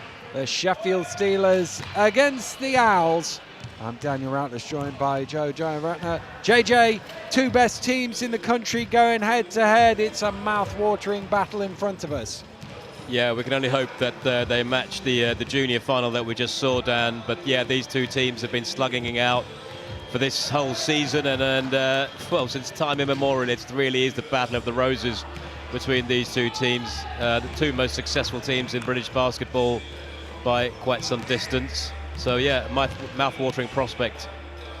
Well, we'll get your thoughts in just a moment. Earlier, I managed to catch up with the two coaches to see what they had to think about the game. Dan, another final for the Owls. You must be tremendously proud of the team. Yeah, absolutely, Dan. It's been seems a long old slog this season. We've had a lot of injury. We've had people unavailable. It's been a tough season. So to finally get here, this is the last chance for us to get some silverware. We narrowly missed out on the league. We shared our games with Steelers. We lost the first one at home by 5 points, and then beat them at their place by 1. So this is like the series decider. So one, it'll be great to put one over Steelers and win 2-1 in the series, but obviously then we get the playoff trophy as well, so couldn't be better. And a great performance in the semi-final to get through relatively comfortably. Yeah, it didn't start out that way, to be honest. It was tough. Titans, we know they're a good team. We know their fight. So it took us a long time to get on top of them. Certainly the first half was close. We just started to get some transition in the second half, and I thought Robin Love came off the bench for us, started making some picks in transition and some good decisions, and she was a game changer, really. And you say you split your 2 games against the Steelers this season. That last one in April was a bit of a crazy game. Well, it was, yeah. I mean, I always felt we were in control of the game, and then we got in a bit of foul trouble, and they pulled out to a 14-point lead, or 12 points anyway, something like that, in the fourth quarter. So to have hauled that back to 1 was great, but of course what we really were trying to do was win by 6 to obtain the league title as well, so it was a bittersweet win, to be honest.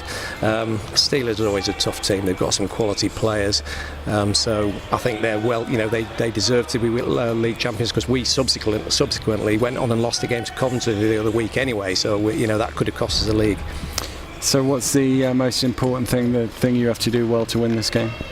I think we've got to avoid turning the ball over. We know that they play high pressure defence. The likes of Harry Brown, absolute pest on defence, so we've got to make sure that we don't turn the ball over. And then when we get into the half court, possibly we won't get that much transition against a really quick team like Steelers. So when we get into the half court game, we need to execute our half court offence more efficiently than we have been doing in the last couple of months. Well, good luck in the final. Thanks, Dan. Thank you. Well, I was talking to Dan a couple of minutes ago. He said, I can't promise the drama and excitement you saw from the Junior League. He said, I'll take 40-38 if we're on the right side of it. And, well, let's take a look at the league table and see. He mentioned the fact that the Steelers had won the league. 2 very close meetings between the two teams this season, and they have been the class of the Premier Division. Yeah, by a long way yet again. I think, everybody, all neutrals, always hope for a surprise entry into the top 2, but these two have been slugging out for so long. Never more than 6 points between these two teams in the regular season. Steelers won the first one by 6. Oldham had to beat them by more than 6 in order to go top. They didn't manage it, they only beat them by 2, so they are capable of beating them. So that tells us that perhaps this is this could be a mouth-watering prospect again. Yeah, a really weird game, the last meeting between them. It was a 1-point game late in the third quarter, and then out of nowhere the Steelers went 15 up with 7 minutes to go, and then just an unbelievable finish by the Owls to win that game from 15 down by 2 in the last 7 minutes of the game. So it just goes to show that momentum is a funny old thing to hang on to. And well, we'll see which way it shifts back and forth here today. And of course, these teams met in the final last year as well. And well, we're hopeful. We have our fingers crossed that it should be a close, hard-fought affair. Yeah, I think the rosters this year, Dan, are a little bit more even than they were last year. Sheffield now welcome back Ben Fox, number 11. He was out for a period of time from their roster due to some injury and illness, but he's back now and back to his velvety smooth best, so he's going to add nothing but quality to this game. But yeah, both teams are just replete with talent from top to bottom. And the other thing is they know all about each other. They know about this big stage, so you would imagine that they'll be ready to go right from the opening play. Yeah, I would have thought so. I mean, there's the quality in these teams is such, and the experience both here and in Europe. A lot of these players individually have played abroad, so they've all played in big games. So, you know, there'll be nerves, but it's nothing that they won't be used to. And where do you see the differences between these two teams for our viewers at home? What are the key factors we should be looking out for?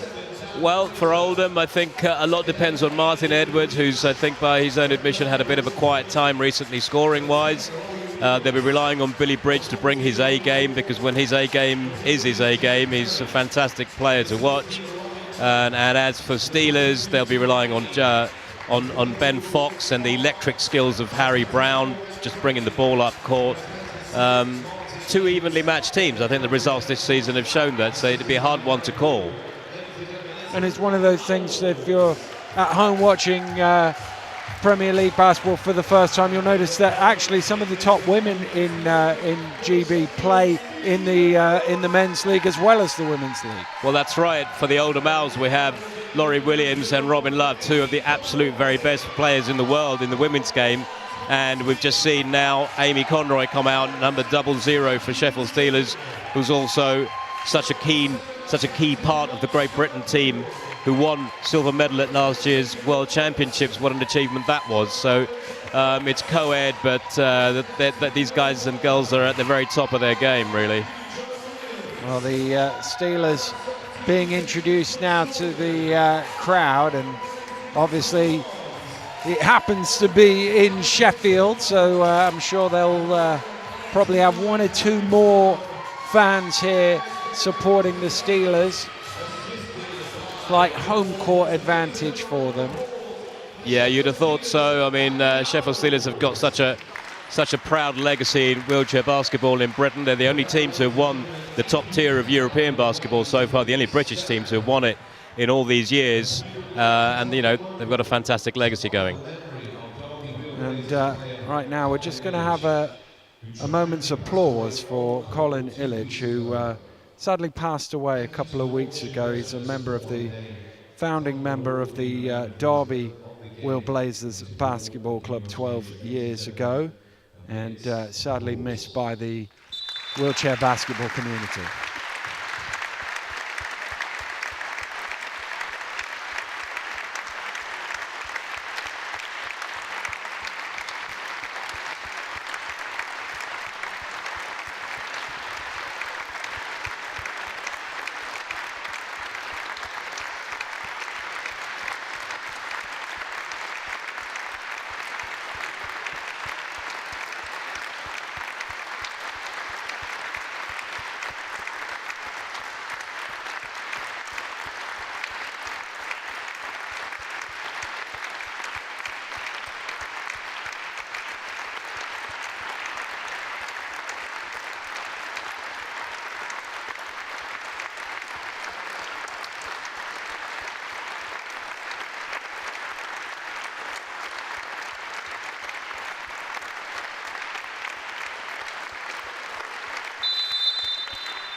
Well, our thoughts with Colin's family and all of his friends in the Derby wheelchair basketball community.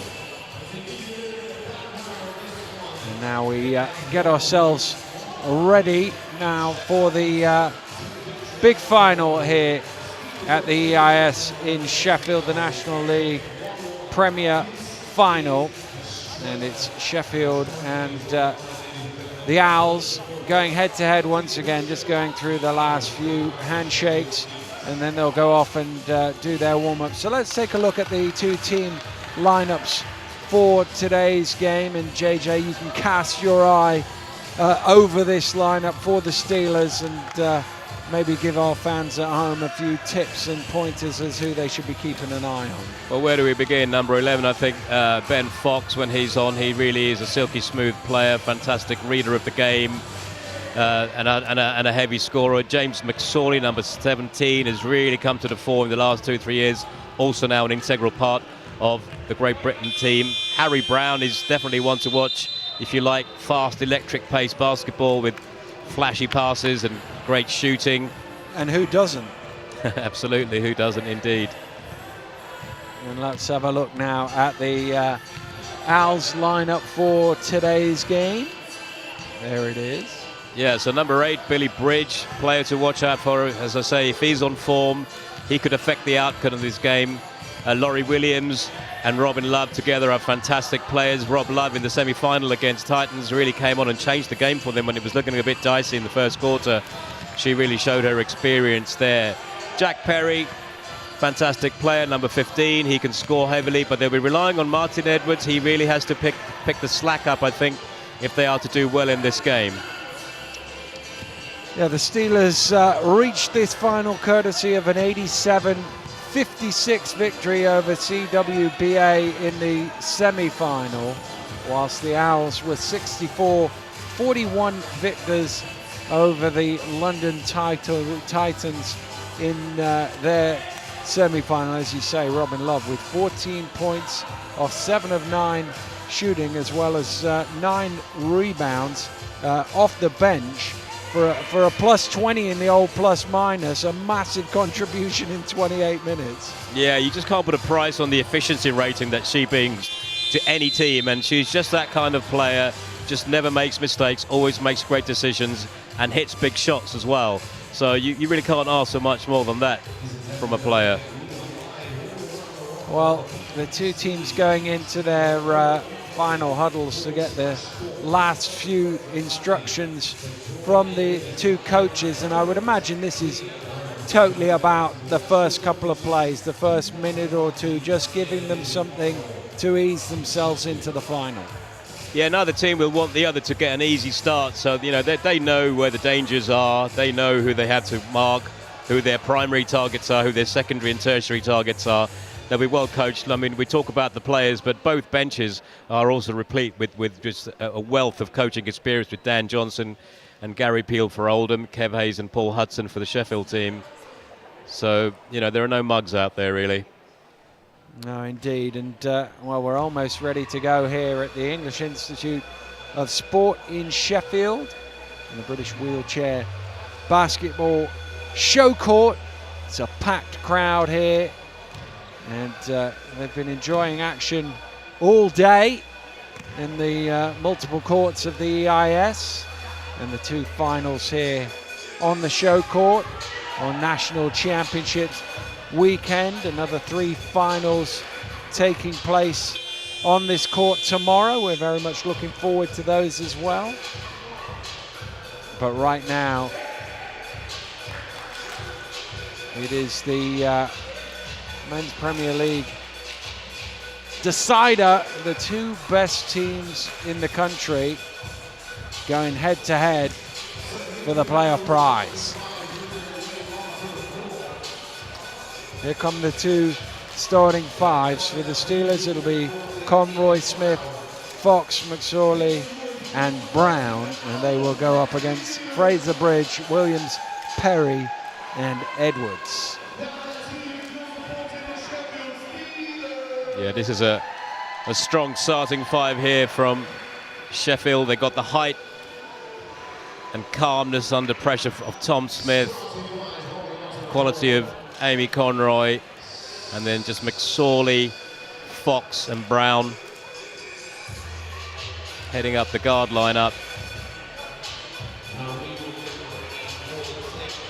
Customary starting 5 for Oldham with Williams, Bridge, Fraser, Edwards and Perry. Here we go then. The referees are ready, the table is ready, we are ready, And the final can get underway. And it is Sheffield who come up with it. And the Steelers will get the opening possession of the game with McSorley bringing it forward. Brown's going to fire up the 3 on the opening play, front rims that. And He likes to do that every now and again, just to get the defensive team on the back foot. See if he can catch them napping, and they certainly left him open.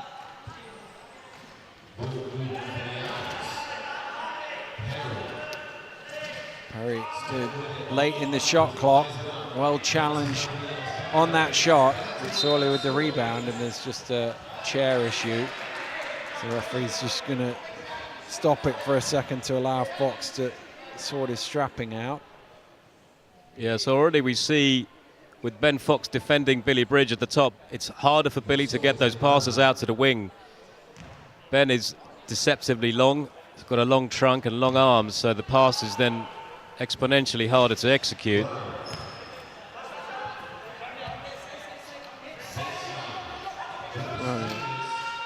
Basically just giving him that shot there, Fox, and unable to take it. Yeah, surprising they didn't jump in, but I guess they're worried about Smith and Conroy getting into the key off those. There's Williams. Going backwards, tough shot, and good for Perry. Tough shot, but trademark shot there for Edwards. When he's on form, he just hits those for homework. Better challenge on that shot. Here's Edwards pushing it forward. Nice cut through the lane, and there'll be a foul in there as well. Yeah, typical Oldham that they like that play where they're so good at moving the ball and making offside cuts. Here we see it. Ball goes one way. Bridge with his head up, and Perry makes the cut, draws the foul.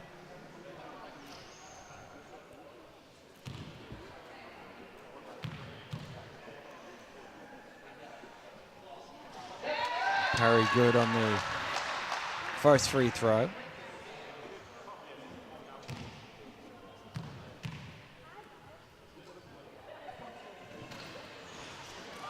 Front rims the second.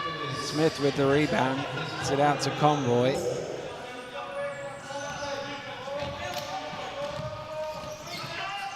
Conroy to Brown. Brown falling down, able to get the shot away. Bobbles out for him though, and a chance for the Owls to break. Here's Bridge. Nice pass. Oh, but Perry unable to profit for 2. Conroy coming the other way.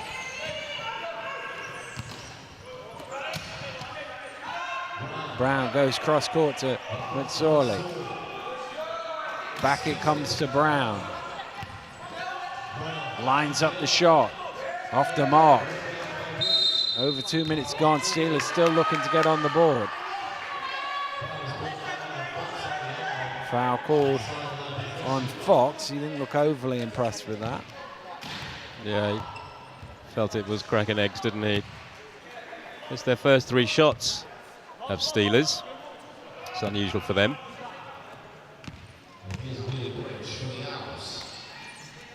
Bridge brings it forward to Edwards. Trying to find some room. Good screen.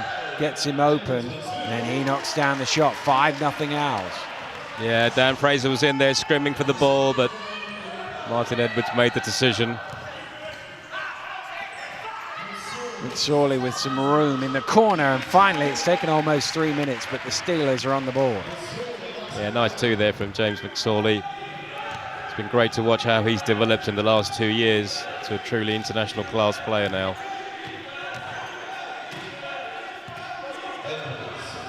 Edwards. Oh, pass a little bit astray. No chance for Bridge to chase that down. Steelers get it back. Yeah, truly careless pass there from Martin Edwards. You can't afford to make too many of those sort of mistakes at this level. Conroy over to Fox. Again, they've given him some room and he makes them pay. Yeah, they're going to have to start jumping him. I mean, he missed his first shot, but he's not the sort of player that's going to turn down those shots or miss those shots very often.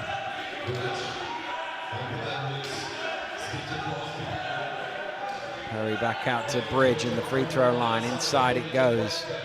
Oh, not quite. And a good rebound from Fox.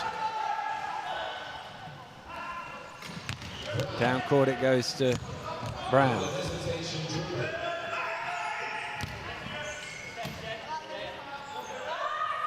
Over to McSorley. And he strokes it all string, and took him a couple of minutes to get going, but now the Steelers have their first lead. Another nice two there for McSorley.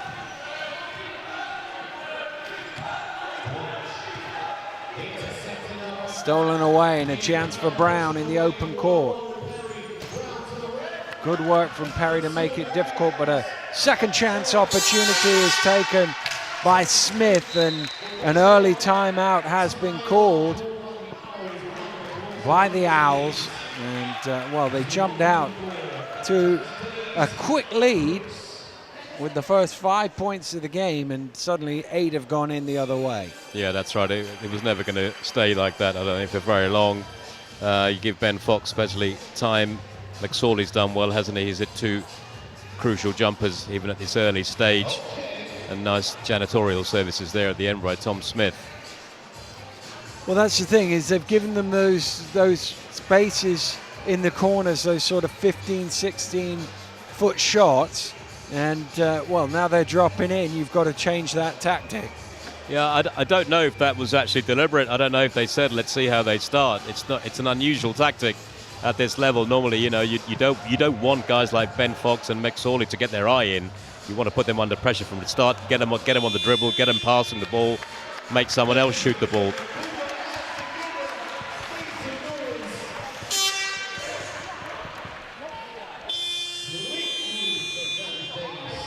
Back out from the timeout come the two sides. Last action was that Steelers score, so the Owls get possession from the end line.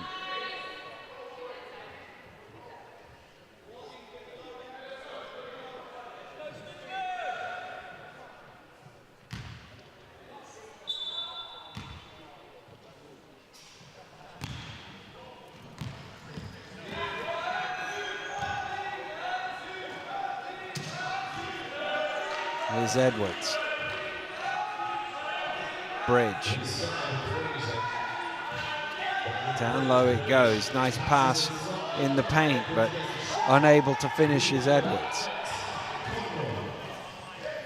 Nice cut, but yeah, no finish there from Martin Edwards. McSorley. Driving along the baseline. Lobs it back out to Smith, who shots off the mark.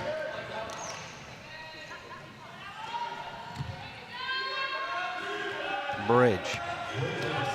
Down low to Perry, and just a little bump in the back there, spotted by the referee. And Smith called for the foul. Yeah, last two players, Oldham, have got it into their post plays. They like that. They like pinning the defense. Fade away from Edwards, no good.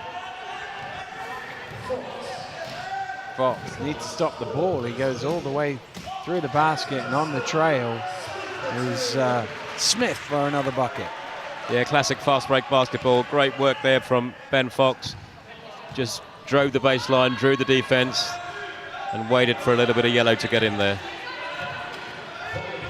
Bridge firing up for three off the back of the iron. Long rebound comes all the way out to McSorley.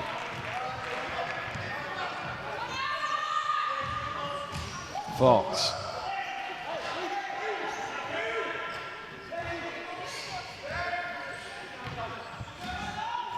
Cross court to McSorley. McSorley, his shot is off the mark. Rebound Perry. Owls could really do with getting some points on the board. Fraser gets in close, and that's what he's good at, and finally they're off 5.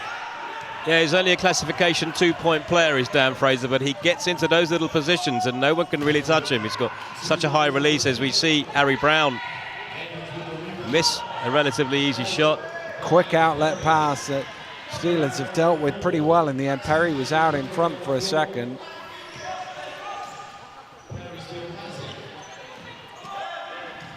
Perry working with Fraser, who rolls to the basket. Didn't quite get enough on it. Will have a second opportunity, and he misses that as well. Conroy with the ball. Harder that time, he had to shoot across his body.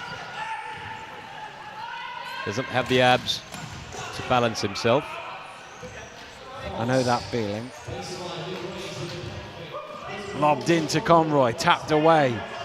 And a little ricochet off the back of the chair there and out of bounds. Yeah, the pass had to be on the money, but it's difficult to get it over big, long Dan Fraser. He's taller than the Leaning Tower of Pisa, that lad.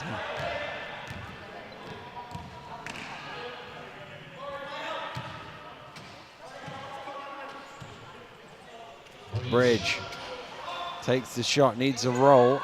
You could hear him shout off. He knew it wasn't going in. Here's McSorley. Still going, and they don't close down the lane, and he gets all the way to the basket for two. Well, they're already struggling a little bit here, Oldham, with the all-round offense of Sheffield Steelers. They've got so many ways to hurt you. You can't forget the guy with the ball, though. That's the problem. Quite right. Tapped away, but only to Bridge, and Fraser's in close. Oh, just off the mark on that one. Looked like an easy one for somebody of his size, but unable to pop it in.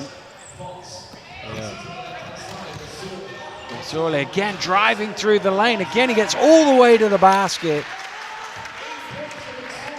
And he's come to play here in this final with 8 early points. Well, yeah, as you say, he's come to play, but some players come to play. He's come to win today, I think. Yeah. Fantastic start from him. Just showing every move that he's got. 2 outside shots. Nice little rolling, floating shot down the middle, and then there's the little tap in there. Careless turnover again. That's about their 3rd or 4th turnover from Oldham already. Danger signs as far as I'm concerned. Well, Fraser and Williams checking out of the game. I think it's fair to say Fraser's not very happy at the moment. He's chuntering away on the sidelines. Well, he's used to hitting those shots. Let's see if Rob Love, her presence, hopefully can make a difference in this game.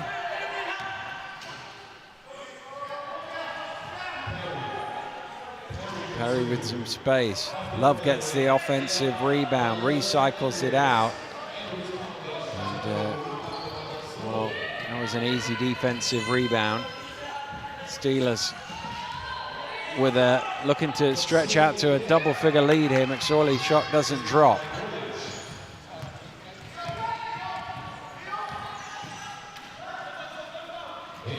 Lob down to Edwards off the glass. Much needed points for the Owls in the final minute of the opening quarter. Yeah, that was a fantastic shot there by Martin Edwards.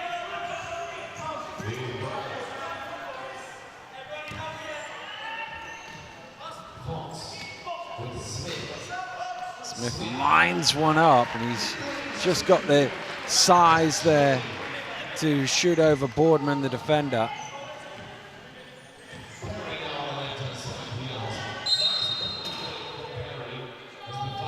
Foul is called on Amy Conroy. Yeah, Rob Love there just made the good pick. Amy Conroy was not going to give her the lane.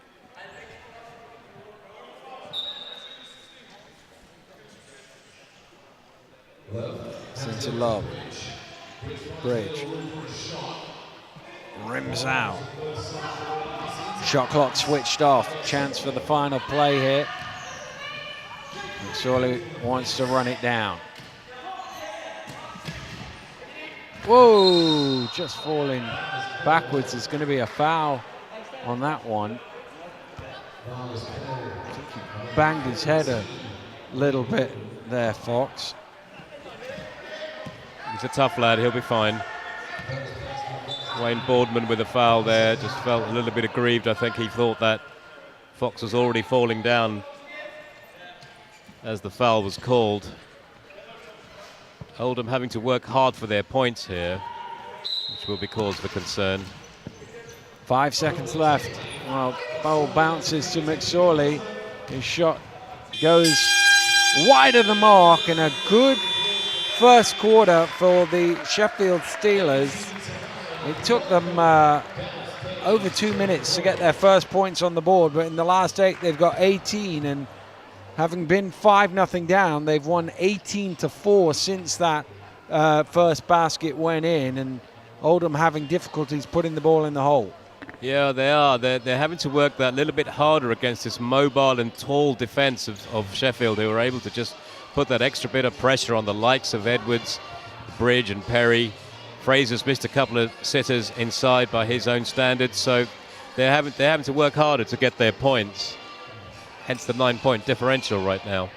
But as we saw in the last meeting between this team, it can ebb and flow back and forth. And, well, as you say, they're going to need to take some more of their opportunities. Fraser is the one you mentioned there. He's just 1 of 5. He's normally a much better shooter than that across the course of the season, and he's got himself into good positions, so there is the upside of that.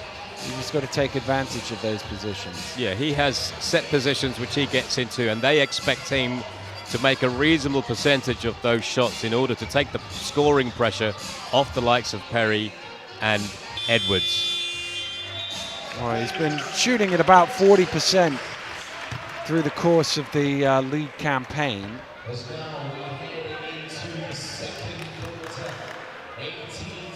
Two teams making their way back out here for the second quarter. I think it's important here that the Owls get some points on the board in the first couple of minutes here, just to boost the old confidence and get themselves. You don't want to suddenly look up and be 14, 15, 16 down. Certainly not against Sheffield Steelers. They're the last team in the world that you want to be that far down to and having to chase down.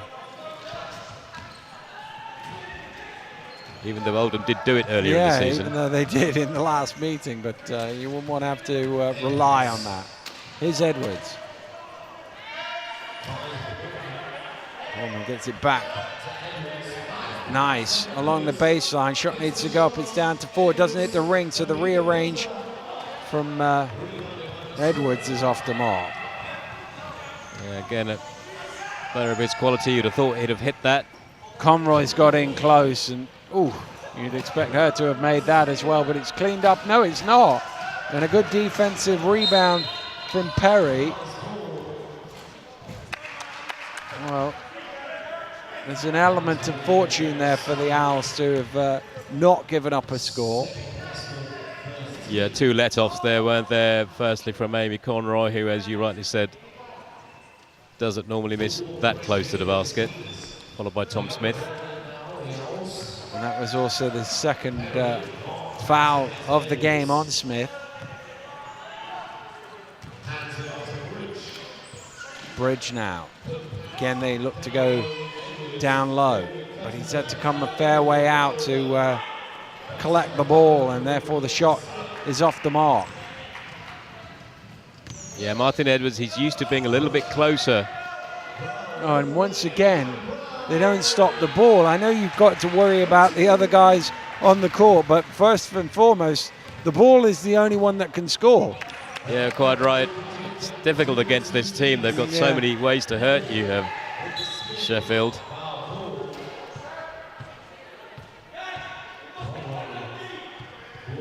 Conroy called for her second foul. So that's both Conroy and Smith in a little bit of foul trouble here. There's no movement on the sidelines in Sheffield just yet. As Perry hits his first perimeter shot of the game. Gets them up into double digits. McSorley onto Smith. Nice bounce off the iron there.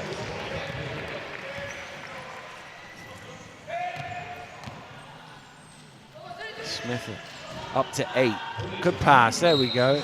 And there's the third. I don't think that'll count, no. But it's the third personal foul on Conroy, and surely they're going to have to take her out now. Yeah, I think so. I think she probably could have let that one go, given that she just picked up her second foul. She wasn't really going to affect the shot. Could have given it up, given the lead they have as well. She won't be happy with herself there. Let's see if they decide to take her off, as indeed they already have done. On comes Jim Palmer, another burgeoning talent for Sheffield. Oh, unlikely to see Conroy again until the second half. How does that affect the Steelers as Perry is able to rattle that one in? Timeout called by the Steelers with the score 22-13, 2 minutes into the second quarter. Yeah, Oldham, apart from the last 2 perimeter shots that Jack Perry has hit, they've struggled to score easy baskets, haven't they? Whereas the Steelers, they seem to have had a lot more time and they're able to penetrate as well, so they're not just relying on outside shots.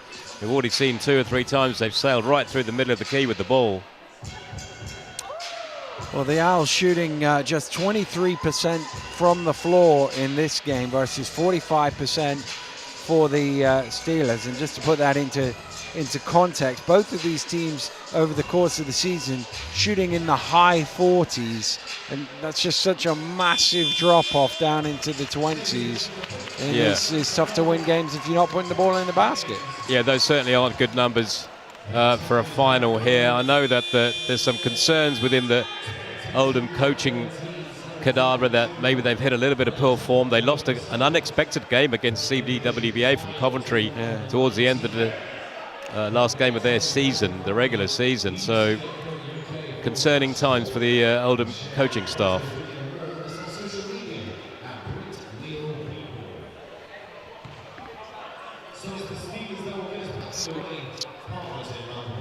Steelers possession of the ball from the end line.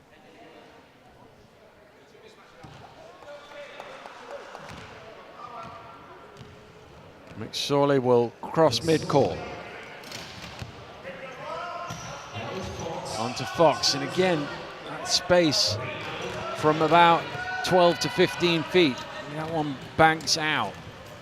Well, I can only imagine that they've been instructed not to hard jump him. Well, if they haven't, they've chosen not to. It's a tough one, good offensive rebound. Crowded out though, and a chance for Brown in transition. Love coming in with the hard foul. Brown has a little look at her and a bit of a grin on his face. Here we see it on the replay, just a little shimmy fake here you'll see from Harry Brown.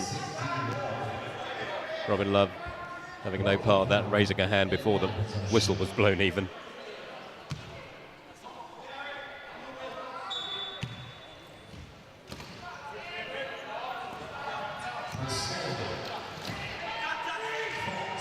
Fox with the shot is good, and that's his second score of the game.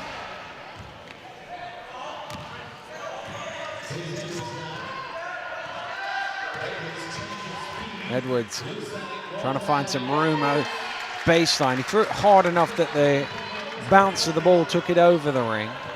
Yeah, nice little move there from Martin Edwards to get him into that slightly closer position.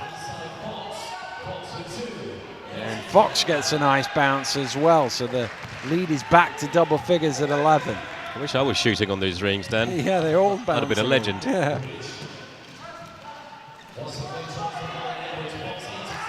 There's McSorley. And again, he had a lane to the basket. Eventually it's closed down. Lobbed inside to Fox, who's underneath. And on a lot of pressure, the foul is going to be called. Well, Ben Fox deserves a bonus just for cleaning the floor here. Spent a lot of time on the floor, but you see the problems that they're posing now for Oldham.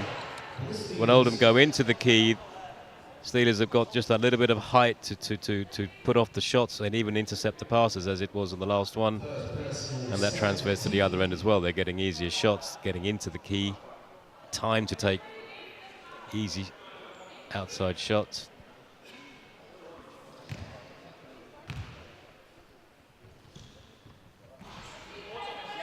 First free throw rims out.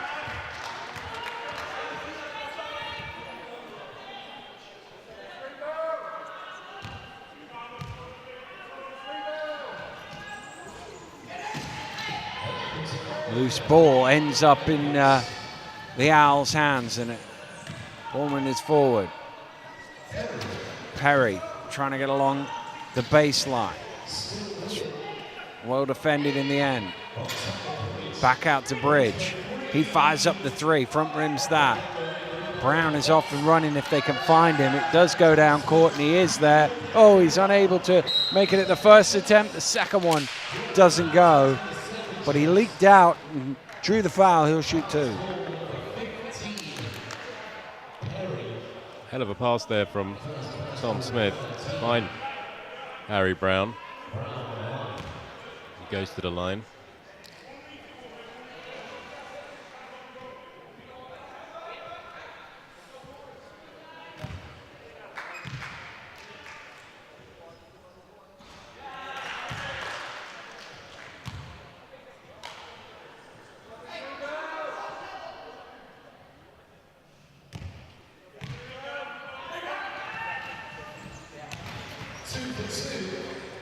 Makes them both. Gap is now 13, biggest it's been in the game so far.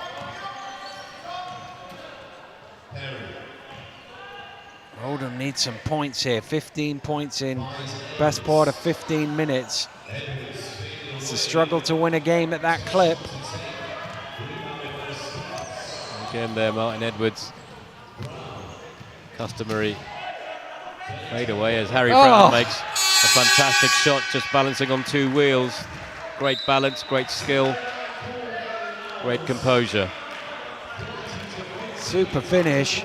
Had a little chat with the referee as to whether there might have been a foul in there. Nothing doing, but the points are good, and the Steelers doubling up the Owls here in the final, midway through the second quarter. It's 30 points to 15, and well, just more of the same is the message in that timeout right there. I'd have thought so, yeah. I mean, Kev Hayes has got to be happy with the work that his team has put in, especially defensively. They've really made it very hard for Oldham to score. And yeah, real problems here for Oldham now. 15-point deficit already. The question mark really is, what can they do to change the nature of the game? Because they're not able to offensively do much different, I would have thought.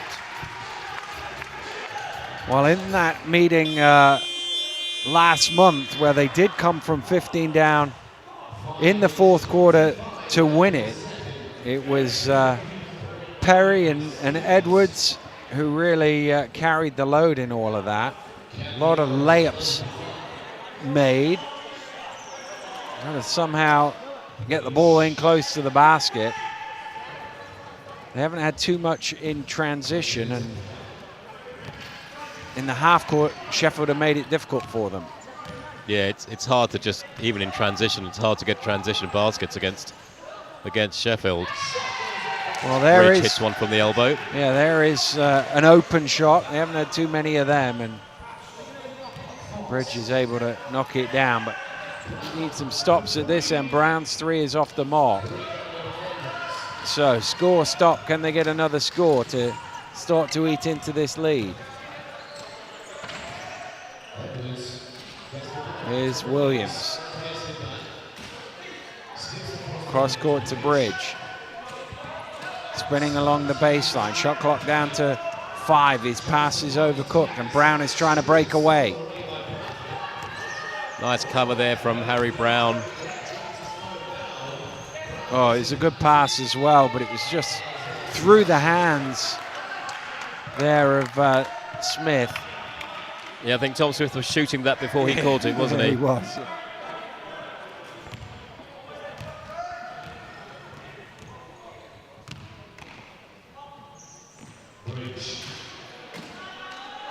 Bridge.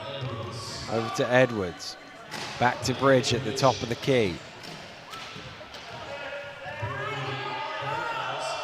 Again, the shot clock being counted down by the fans and doesn't drop for Perry. McSorley.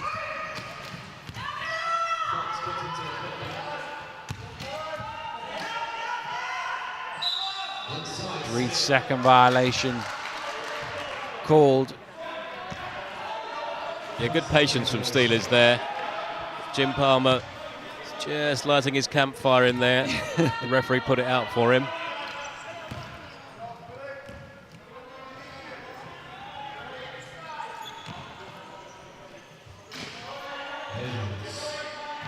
Edwards trying to go to work down low, gets it out.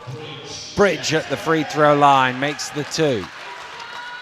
And that's what they have to generate. They have to generate more open shots for the likes of Bridge, for the likes of Edwards. Surely front rims that one. Ball is loose and Brown will snuffle it. Will he fire up the 3? No, he drives in to the lane, keeps going all the way to the basket. What a finish from Harry Brown. Well, there you go. Just those moves alone from Harry Brown worth the price of admission, I'd say. He's just a living highlight reel when he's on his days, Harry. Great to see. Williams back to Bridge. Good catch from Perry and an even better finish. And at least they're getting the scoreboard ticking. They haven't really taken anything out of the lead yet, but they're starting to string together a few points. Yeah, they got a nice pick and roll there. The cover came and Laurie Williams made a very intelligent screen for Perry to cut from the other side.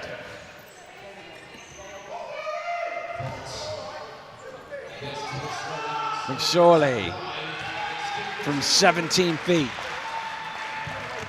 Player of the half for me so far, Dan, James McSorley. 12 points, game's leading scorer. Edwards working with Williams, comes back up to Bridge. Good pass inside, Perry off the mark, second chance, and he's able to clean it up. Well, they're making that ball move a lot better now, and they're timing the cuts from the offside, getting slightly easier shots. Let's see if they can carry on as Ben Fox. Ben Fox gets a whistle there, and well, Bridge is saying to the referee, I caught him, he was falling over, and I was just trying to stop him falling over, that's why I had my hands around his waist. Yeah, generally you just let him fall, I think, Dan, and let the referee decide that way.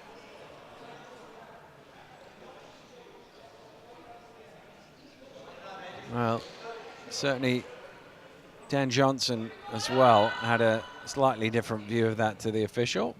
She was happy to share with the ref. It's a familiar sight, Dan arguing with the referee. But he hasn't gone red yet, so... Not yet, no. He hasn't gone red yet, so everything's all right.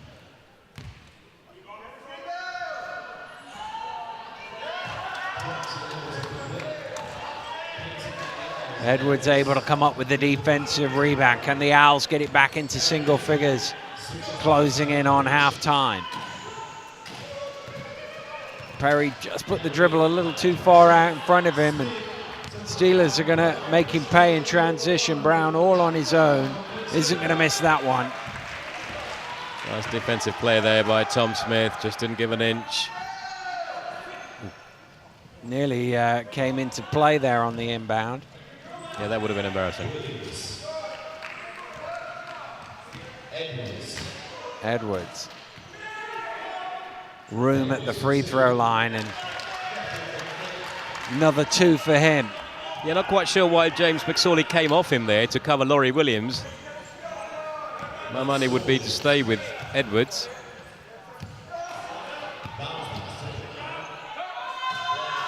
Brown shot is short. Rebound bounces to Edwards. Looking to push it in transition. Has a lot of space, and the gap is back under 10 for the first time in a while. With Yeah, good work. They've had a little mini resurgence there. Space made there by Jack Perry picking out. And Fox's shot is off the mark. The shot clock is on, but there's not much between the shot and the game clock. They can run this down to the final second if they want to, or they can turn it over instead. Well, poor decision, I think, from Billy Bridge there. I think it's one of those where you see an opportunity for a score, but actually the smart play there is run it down, so that if you don't score, if you do score, great, you get it down to potentially 7 points. But if you don't score, you don't want them to have the opportunity to go the other way, and that's exactly what they've given them here. Yeah, you'd have thought they would have played for the last shot there, wouldn't you? Just run it down to as far as they can. But there were open players there. He just didn't execute that pass very well, did Billy on this occasion. Well, timeout called here by Coach Kev Hayes as he looks to draw up a play. And you feel over the course of this 20 minutes, 10, 11 points would feel like a fair reflection on what they've done in this game. And they've got a chance with a score here to take that into the halftime break. Yeah, I mean, they came out Oldham after their previous timeout, and obviously they made a better plan offensively. They were moving the ball better. There were timing cuts and getting easier baskets, getting guys under the basket. Martin Edwards had a couple of easy shots, which he sank, which has helped. Brown dumps it back. Needs to go up here from Fox on the buzzer and off the mark. Well, they defended it okay in the end there, the Owls, but the problem for them has really been at the offensive end. Sheffield have found ways of scoring, and Oldham haven't really. Yeah, they really struggled offensively. Sheffield have really taken them out of their comfort zone when it comes to offense, but they did have a little mini resurgence there. I mean, it could have been a lot. They were 15 down at one stage, if I recall correctly, and they've managed to pull it back up to 9. So that's something of a victory, if you like. They're in the game. Well, yeah, that's the thing. It was 15, 9 at half time. If you can come out and score the first 4 points of the second half, then suddenly the scoreboard looks pretty decent to you. Yeah, let's not discount them. You know, they've got some smart heads off and on court. So I certainly wouldn't rule them out, but Sheffield have definitely had the easier shots, I feel, and that's what's helped them, and they've been able to exert more pressure on the Oldham offense than the other way around. And one player who's had quite an impact on the first half is James McSorley, and I had the chance to chat with him and Amy Conroy a little earlier today. Well, I'm joined now by Amy and James. First of all, big final for you guys. You must be excited. It promises to be a cracking game. Yeah, we're super hyped for it. At the moment, we're 1-1 with Oldham, the team we're playing, so all to play for. Yeah, it's been some pretty cracking games between you two teams this year. Yeah, I think going back a couple of years, even if you look at Oldham and Steelers, it's always really been a bit of a rivalry. It must be a North of England thing. I don't know. I don't really mess with the whole being English thing. I don't understand that, but it's a big game, and as Amy said, we're 1-1, so it's all to play for. I've been looking forward to this. Obviously, like, you could say that it could have been you just turn up and play whoever you want, and whoever makes the final, you got to beat them. But like, really, I wanted to have a go at Oldham again, and I'm sure they want to have another crack at us to see who the best team in England is. So looking forward to it. And for people watching wheelchair basketball for the first time, it is mixed gender in these National League games. Yes, internationally it's separated, but in the league, yeah, you can pick up chicks on your team. Yeah. And how do you find that? Christ. Yeah, it's really fun. I love playing with the guys. It feels like a bit of a different game. It feels a lot quicker. Guys tend to be more direct with telling you like what's going wrong and what's right. So I really love it. It's great. And she's all right to have on your team? Yeah, she unfortunately picked up an injury playing a game for us near the start of the season, so missed about half of our games. And I was chatting to someone yesterday, and I'm saying it would have been cool, obviously, for you to play a bit more, but I've had a great experience playing with you, so it would have been cool to have you all year. But Lewis Edwards had to wreck you, but see what happens. And looking at it from the development, with obviously thinking about the GB team going forward and that, how have you think the National League has developed over the recent years? I think you just have to look at how many people are going to be in the room later on, or how many people have been at the games all day to see that it's growing. Like this court that we're playing on, the fact that there's TV cameras here, the fact that you've given me a microphone somehow, like that's it. Like it's I think you can measure it in how many people see the sport, how many people get involved, and how many people enjoy watching it, and how many people love wheelchair basketball. And I think we're going in the right direction. And if you were talking to people who were just thinking, well, I've just seen this and they wanted to get involved, how would they? Get involved in basketball or watching? I mean, we have teams all over the country, so there should be a team local to you. So check out the website, I guess, the British Wheelchair Basketball website. There you go, very on brand. But taking it back to the game here today, what do you think the important things are that you have to do to win it?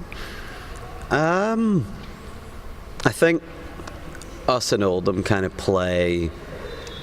We like playing at different paces. We really like to push the pace. We really like to get down the other end of the floor as quick as possible, try and get some buckets in transition, and they're really, really well drilled, methodical teams. So I think whoever dictates the pace has a really good chance of winning the game. But obviously a lot of it's a make or miss game, isn't it? Yeah, like it is. By and large, if we shoot well, if we get the right looks and they happen to roll down the roll, we're probably in business, but anything can happen. Team with the most points in the end will win. Yeah, if we score more baskets than them, we might do all right. What were you going to say? Sorry. Nothing, I was just saying that they've got some pretty agile big guys who can heat up quite well. So we just want to not let them get hot.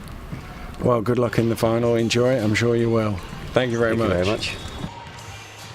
I definitely had to watch myself with them pair. They were plotting and scheming about things they were going to say in that interview, but it showed that, I mean, they obviously really enjoy playing with each other, and it is one of those things where you actually get the opportunity to see the women playing with the men as well.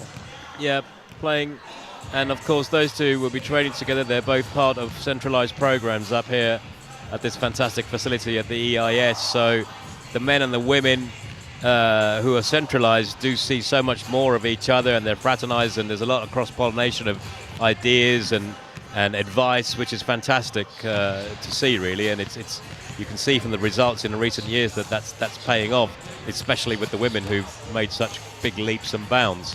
Yeah, I mean the women's team, both the senior and the under 25s have done so well in the last few years, and hopefully will continue to do really well this weekend as well. The under 25s. Yeah, as we speak, the under 25 teams are. The GB women's under 25 team are taking part in the World Championships in Thailand, where they are defending champions.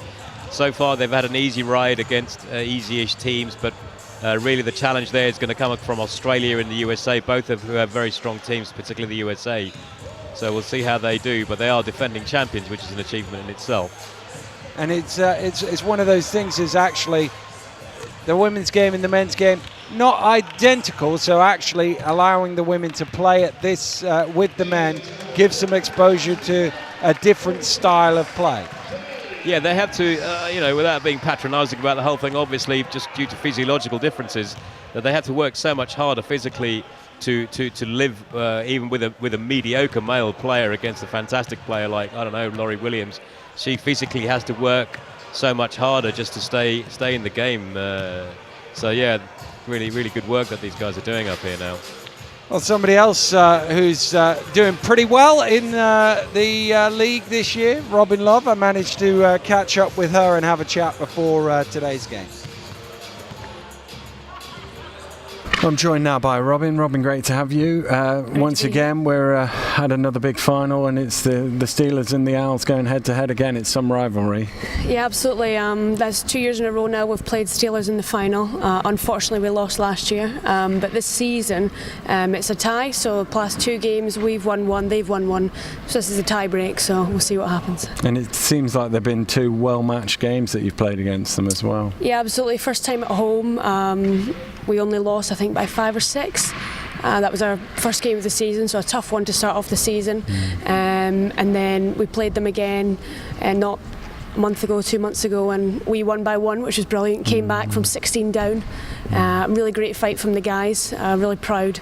Unfortunately, we had to win by 6 or something to get the top of the league, but we didn't manage that. But getting the win was good enough, and it means that we get to face them again in the finals now to see who's the champion overall. Yeah, it was a crazy old game as well, the way it went in the fourth quarter there.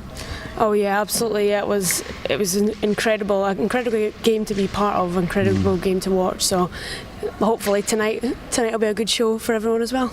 Well, yeah, we'd sign us up for another one of those close finishes. But just looking at the season as a whole, how do you think it's been for you guys? Another good season for the Owls. So we play in the league. We've came second in the league, only losing to Steelers, of course. And we also play in Europe. So the Owls, we go out and play against the top professional teams in Europe, which is fantastic. And we came 5th in our final in that as well, which might not sound impressive, but we play the teams we play against are all professional teams where the athletes get paid, and we're a charity run by volunteers. So it's brilliant to know that we can go up against the big hitters and hold our own. And how important is that for the development of the game in this country, to be testing yourself at that highest level?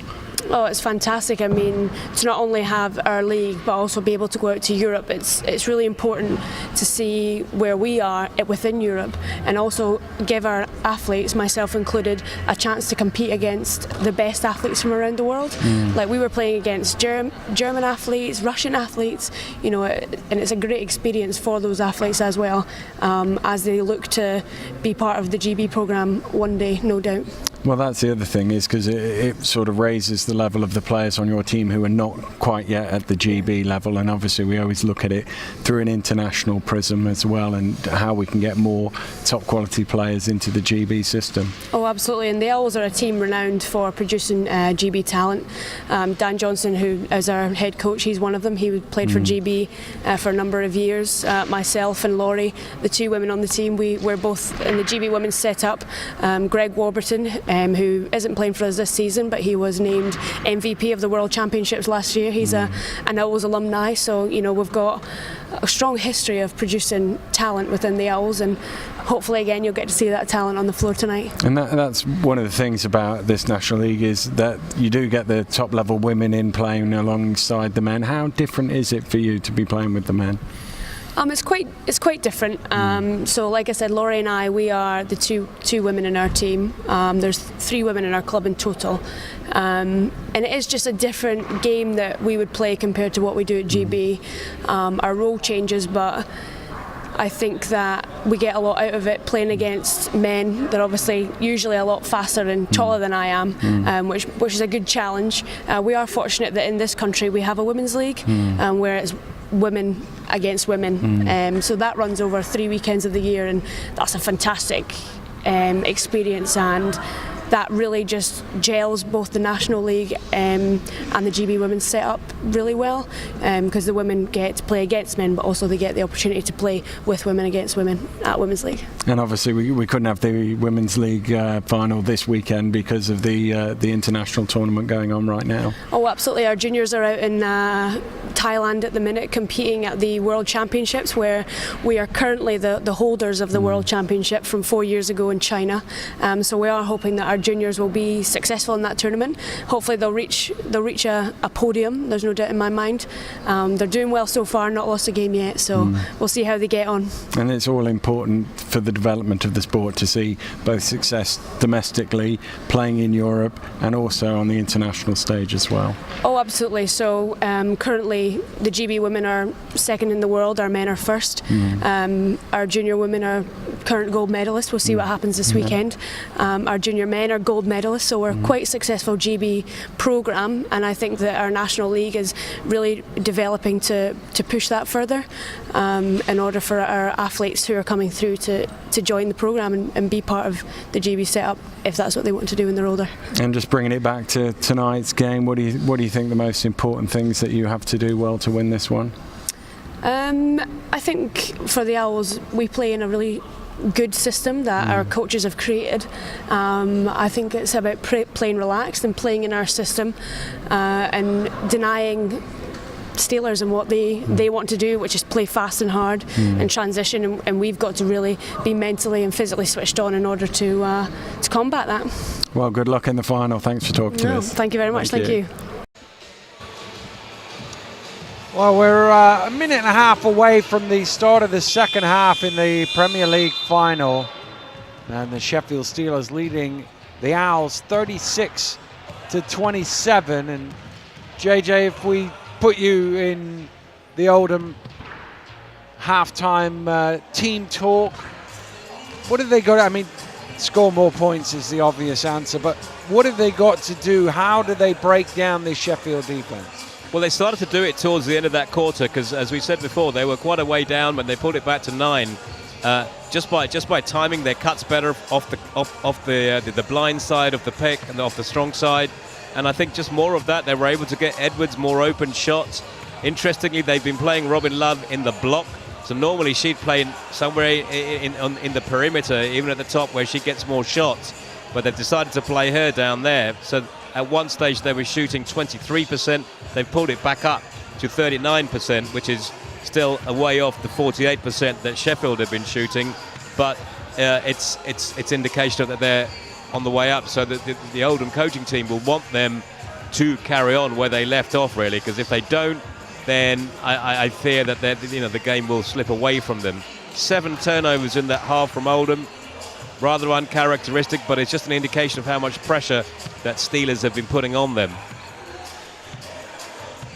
Yeah, I mean, the defensively, I don't think Dan Johns would be too disappointed with giving up 36 points in the first half. I think if you said to him, we'll keep them to 36, he probably would have took that at halftime, wouldn't he? I think so, yeah. The offense has clearly been the problem for them. They've just not been able to get those easy looks for their heaviest scorers that they're used to getting, just because Sheffield are just so mobile and just able to pressurise. They're tall, but they're mobile as well. It's really difficult. You've got McSorley, Fox, and Brown up front, just making life horrible for them. And then you've got Tom Smith just waiting for everybody inside. Here we go then. 20 minutes left in this final, and it's the Steelers who have the opening possession to try and push this back into a double-figure lead. Is the game's leading scorer, McSorley, trying to bounce it into Brown. Foul call. Foul call there on Dan Fraser. He looks hard done by. I'm not sure what happened there. Well, it's his first. Fox's shot is off the mark. Fraser with the rebound.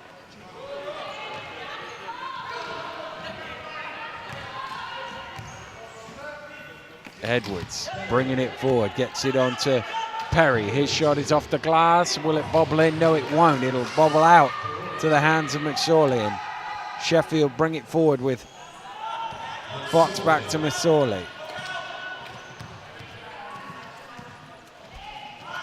Cross court, it goes to Brown, and a little bit too high there, the pass in the general direction of Smith.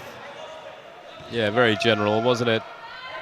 Just a little bit of complacency, I think, from Steelers here now. They need to regain the intensity that they showed in the first half of that game.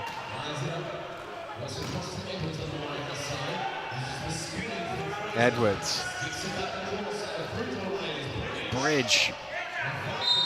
Good offensive rebound. Will that count? Yes, it will. Basket is good inside, and Perry will go to the line for a bonus. Yeah, those are the little breaks that Oldham will be looking for. Tough shot there from Jack Perry. Cleaning up after Billy Bridge.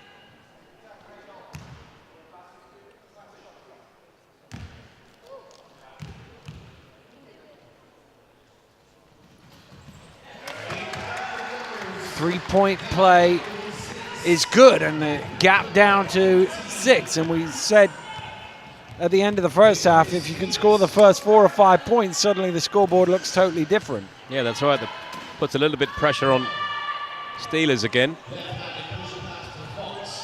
Fox up top is Brown. Round it goes to McSorley. His shot is all string. Just a beautiful use of space there from James McSorley. Economy of movement with the chair, didn't go any further than he needed to.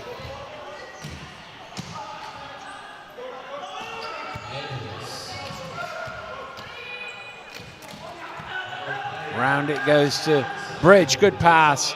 And cutting to the basket. Well, Fraser still can't get those to roll in. Well, he's having a poor game, I have to say, and that's part of the reason Oldham are struggling. They normally rely on him for like 8-10 points a game. Long pass down towards Bridge.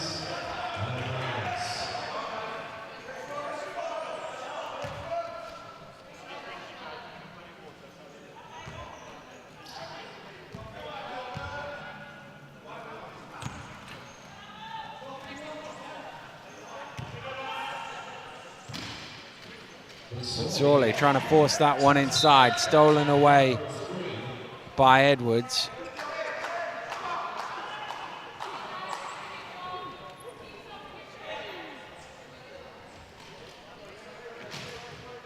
Not for the first time today.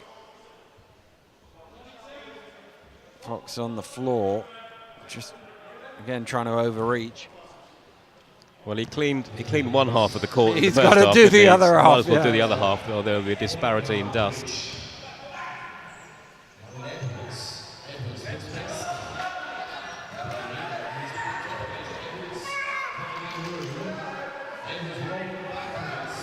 Edwards' shot doesn't go.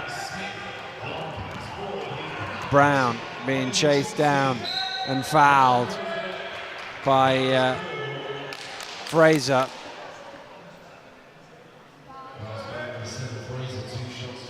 Yeah, decent foul, I think. Yeah. Dan Fraser. He's only on one foul. He's not the easiest guy to catch, is he, Harry Brown? But he did make sure that he didn't get the layup.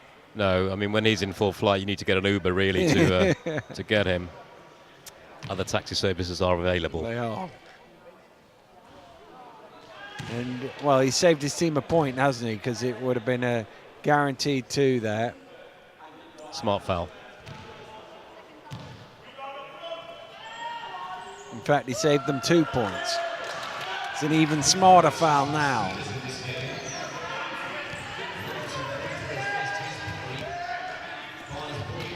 Bridge.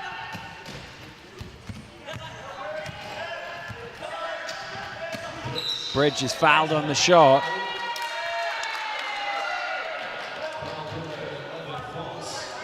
Well, Ben Fox is incredulous. Yeah. Although the Owls bench were very enthusiastic with their applause for the referee there. As you'd expect them to be. But interesting little dilemma now for the Oldham offense. The last 2 offenses, Dan Fraser has been available and they haven't gone to him. He's having a poor shooting game, and maybe that sowed a little bit of doubt in their minds. But I'd be inclined to keep going to him, I think. You have to, especially on mismatches, as Bridge misses his second. Tipped away, and Fox is in trouble there. And there's going to be an offensive foul right in front of us there, Fox. And he gets called for the charge. Yeah, I think that was a fair call. Harry Brown protesting, as is his wont. He likes to chat with the referees, does Harry?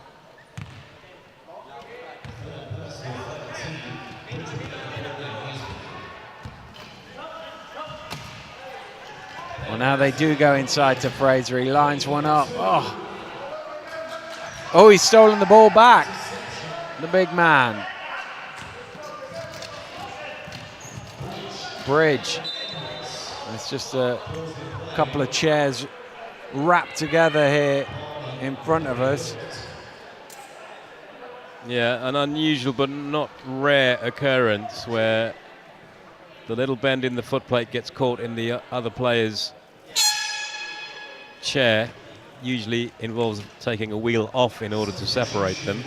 There you go.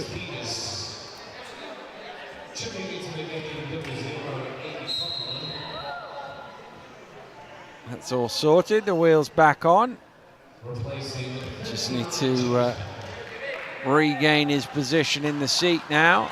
Perry.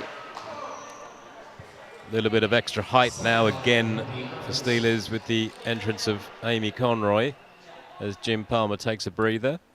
Be interesting to see how she gets on, because it was so long ago that she left the game. It was early in the second quarter, and of course with the 15-minute interval, that was probably 35, 40 minutes ago. It was a long time ago. Her hair's visibly longer, but she was on 3 fouls, wasn't she? She was, yeah. Had to be taken off.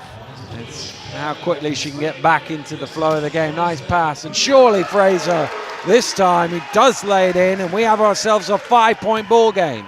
Yeah, he needed to hit that, didn't he, for all sorts of reasons. Well, he was 1 of 7 before that one dropped. McSorley cross court. Fox off the iron, and the momentum definitely with the Owls right now. Chance to cut it to a one-shot game here. Edwards, Perry, McSorley trying to make the shot difficult, but not doing a very good job of it, and a great start to the third quarter by the Owls. They've scored 8 of the first 10 points, and this one's right back in the balance. 38-35, timeout Sheffield. Well, that's right. It's Sheffield's turn now to struggle offensively, and as a result, Oldham are getting rebounds. They're getting out on the break. They're getting little mismatches, as we saw in that last play with Perry able to shoot over McSorley. And yeah, we're back on track for a classic, hopefully. Well, it's the perfect start to the second half for the Owls, and really it's come from being able to get some good positioning, some shots that they like. In the first half, they didn't get too many shots that they really liked. They got the shots they were given, whereas now they're getting the ones they want. Yeah, that's right. They've made a little adjustment, I think, to their offense, and it's to do. I think it's to do with the timing of when they pass the ball, when they make offside cuts, and they're looking for those mismatches a little better now. And it's really brought Edwards and Perry back into the game, really, and hopefully Fraser's come to the party as well now as he's hit that little easy layup finally. Got a game on our hands.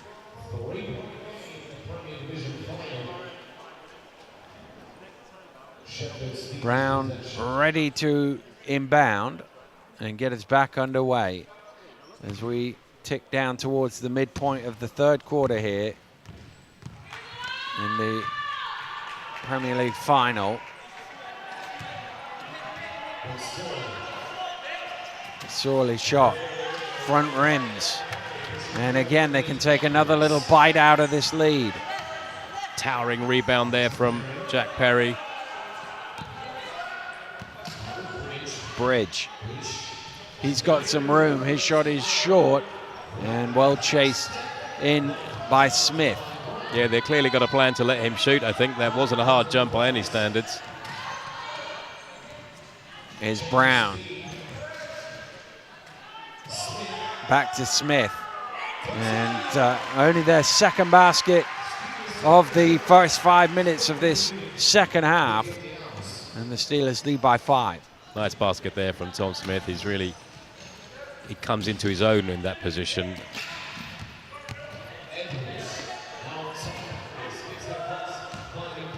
Bridge into, oh, nice block by Fox. They still have it, 2 on the shot clock. Oh, what a finish that is. Tough shot from Perry. Wow, that was just fantastic. Worth a replay, really. I mean, goodness gracious, what a shot from Jack Perry that was under such pressure. Nice shovel pass and stolen away. Here comes Edwards. Has Williams with him. Inside to Fraser. Ooh. Nearly made it a 1-point game, but now they have to recover on defense. Yeah, we see that his, I think 2 from 8 in the game has really been the difference in this, but they're still only 3 to behind.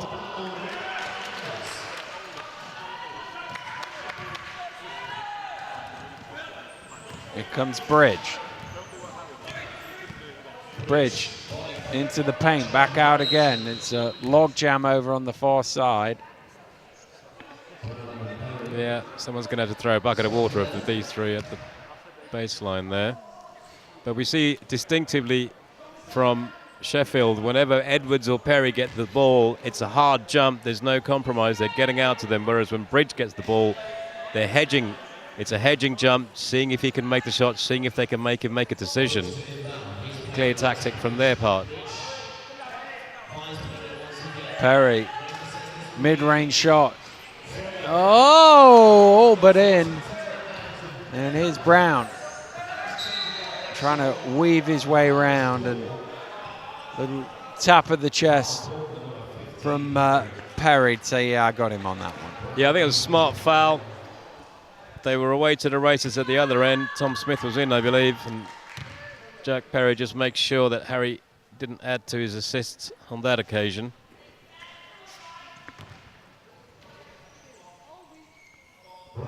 Brown to McSorley. Rims out. Fraser with the rebound. Once again, they've got a chance to cut it to a 1-point game.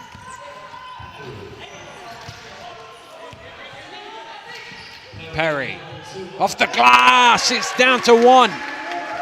Those are the shots that Jack Perry hits day in, day out. They weren't able to get out to him this time. Well, that was an ambitious pass. And for the first time since the early stages of this ball game, when they scored the first 5 points, the Owls can take the lead here.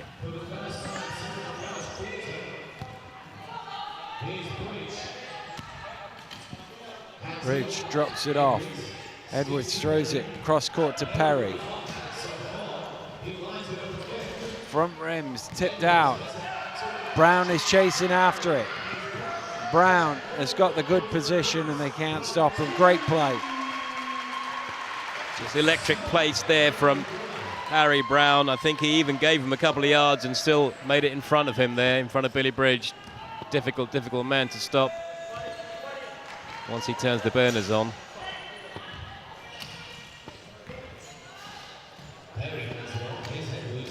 Edwards with the shot.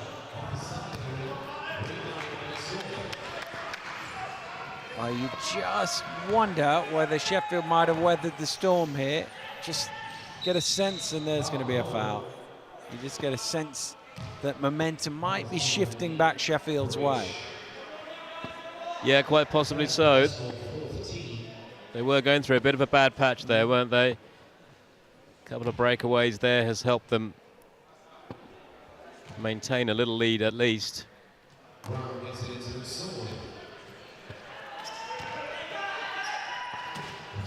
Sorley over to Brown. Brown still going. Brown!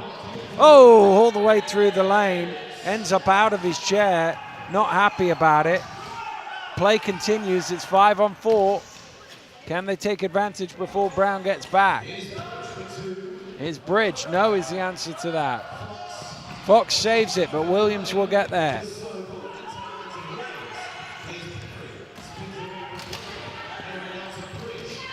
Over to Bridge. Perry. On to Edwards. Edwards.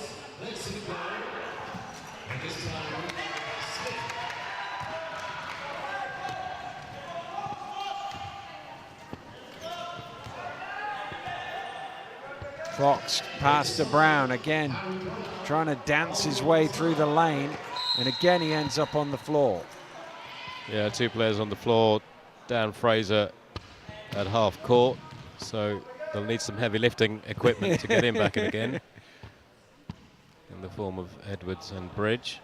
Here's another look at Brown trying to get through the lane and ended up on his hands. I think he was hoping for the foul there, Yeah, wasn't he was, he? Which never came.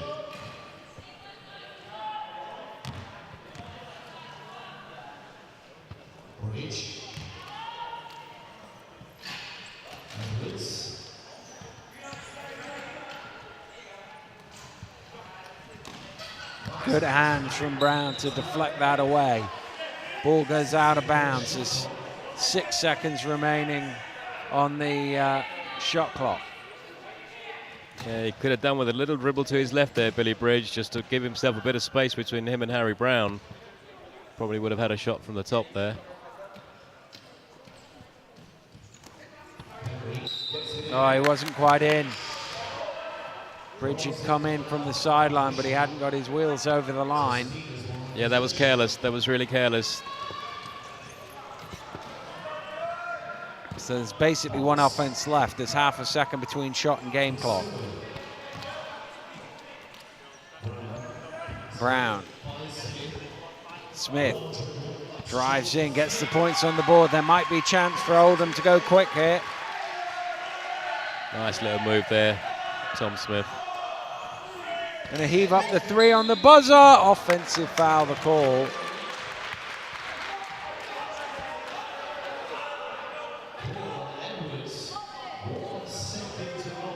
So 1 second.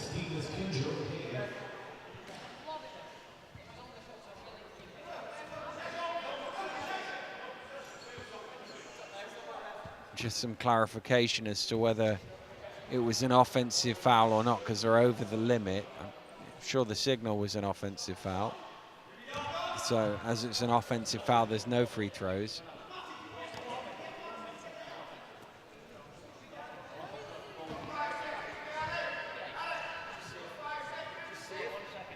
Brown clearing himself some space so he can throw this the length of the court. And he does to Fox. Smith, sorry, who hooks one up on the buzzer. Well, it was a good third quarter for the Owls. They managed to get some offense going, but Sheffield will still go into the fourth quarter with a 5-point lead. Yeah, they missed a couple of tricks there, did Oldham. I mean, they certainly shaved a bit more of that lead in that third quarter, but just weren't able to capitalize on it and maybe just go ahead themselves while Sheffield was struggling to score. But Sheffield got back into the game, managed to get a few scores just to give them that little bit of breathing space, albeit 5 points. But I think, in summary, I think a good job by Oldham, a good holding job, and they managed to get back into it. Well, the question always is that when you get down 15 as they were, and you fight your way back into the game and you get it back to 1, do you go, oh, we've done it, and just ease off for a split second and it goes away from you again? Or can you go for that second time and push ahead and get yourself in front? Yeah, I think they're probably a bit too experienced to have really taken their collective feet off the accelerator. But yeah, they have struggled to score throughout the match. They just had that little golden period, didn't they, towards the end of the second and then the beginning of the third. And Sheffield also had a bit of a dip where they were struggling to score, but they found their scoring form again. So we'll see now with 5 points to claw back. Well, 10 minutes to go here. And the two teams come out for the last quarter of the final. Possession arrow favors the Owls. So they will get the opening possession, trying to cut it back to a one-shot game.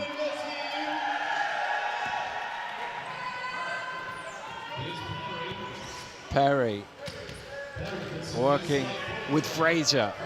His radar's just been off for most of this game. Thrown out long to Brown. His day today.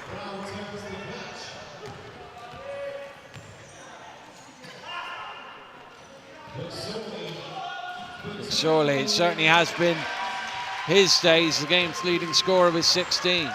Yeah, he's just had a great game today. Easily the best player on court, in my opinion. No, my correction, Perry's got 18, so he's his team's leading scorer. Here's the game's leading scorer. And he's trying to add to that, but Brown with the rebound.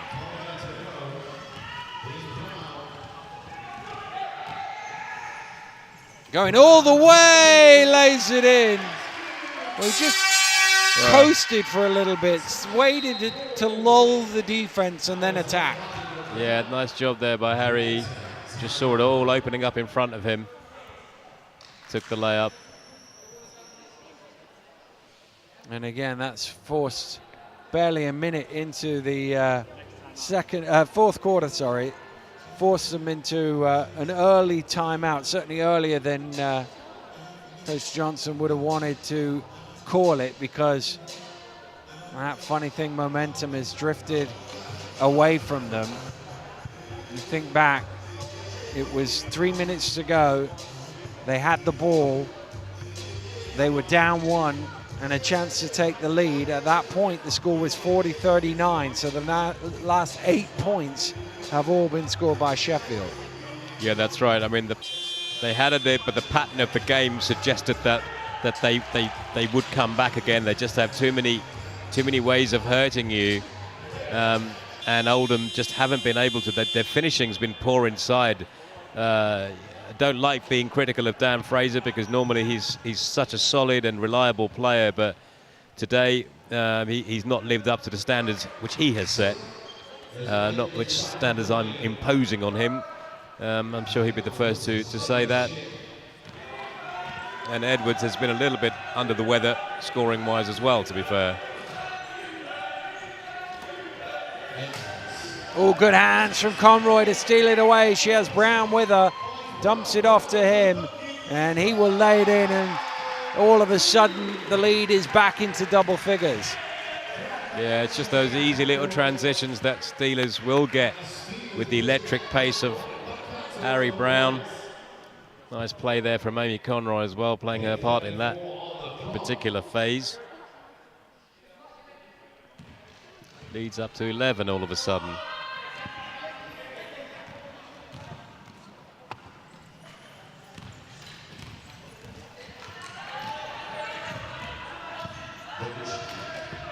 Bridge, given the shot, doesn't make it. Smith with the rebound. McSorley.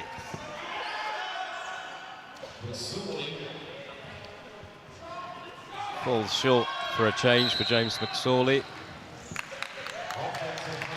Foul called on Fraser. That's not going to lighten his mood any.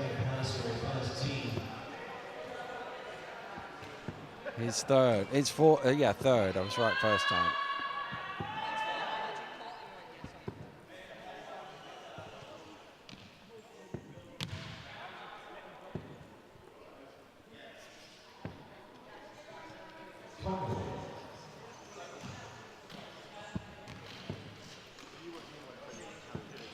Brown lets fly from long range and is quite a ways off the mark.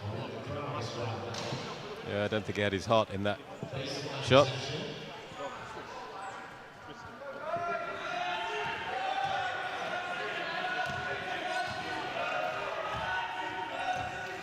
Just got that ball over the line in time. Bridge. It goes to Perry. He converts. Again, you see nice 20. ball movement, draw the defense, and then an offside cut. Long outlet pass. Fox just about controls himself to lay that one in. Beautiful control there from Ben Fox. It matched the beautiful pass from Tom Smith. Sorley with a little bump there.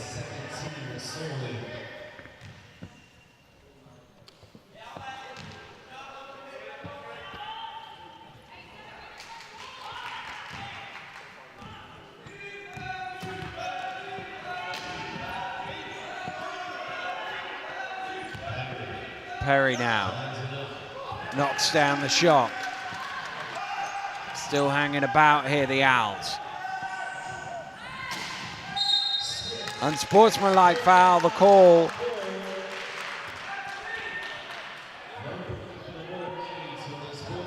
Perry whacking in before the ball was there.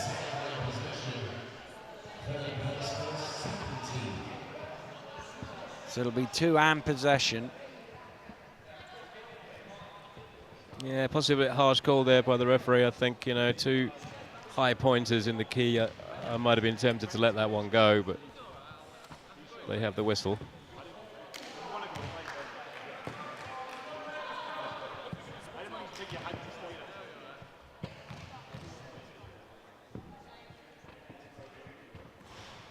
No, he misses them both.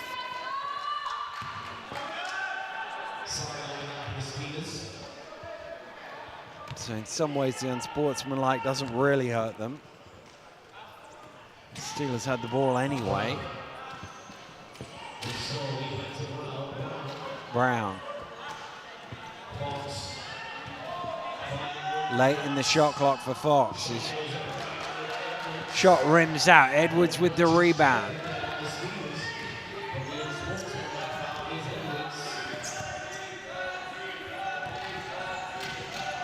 Edwards, back out to Perry. Perry throws it cross court to Bridge. Again, Sheffield, look how quick they are out on the break. It's 3-on-1. McSorley drew the defense, found Conroy. And Brown with the rebound initially, stolen away. Williams forward to Bridge.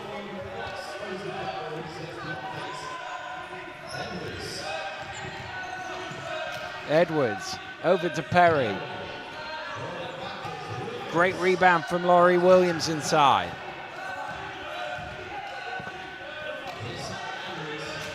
Edwards got caught, and the basket will count. He'll go to the line for a bonus.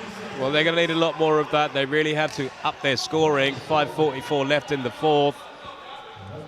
7 down, so it's not beyond them. There's a lot of time left, but they need to get this scoring machine working again to Oldham.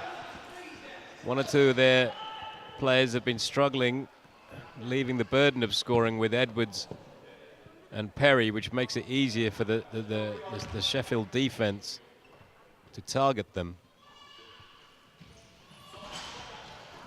Ooh, nearly an offensive rebound. In fact, it's a hell ball, but the possession arrow favors the Steelers.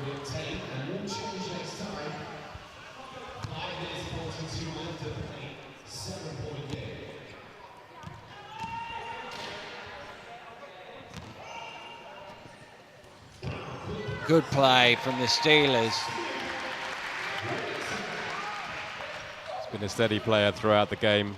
Oh, nearly a turnover. McSorley's trying to come up with it. They just about keep that, the Owls.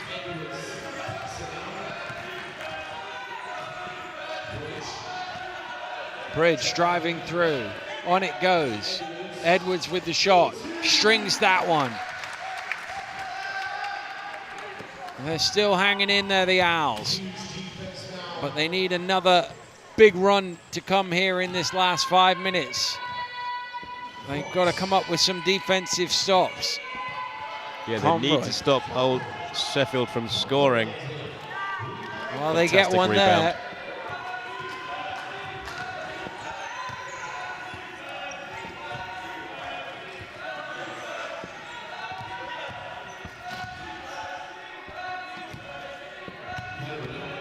Perry off to Williams.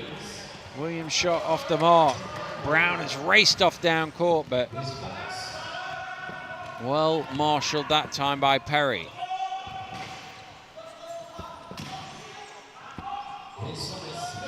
Smith banks one in for 2.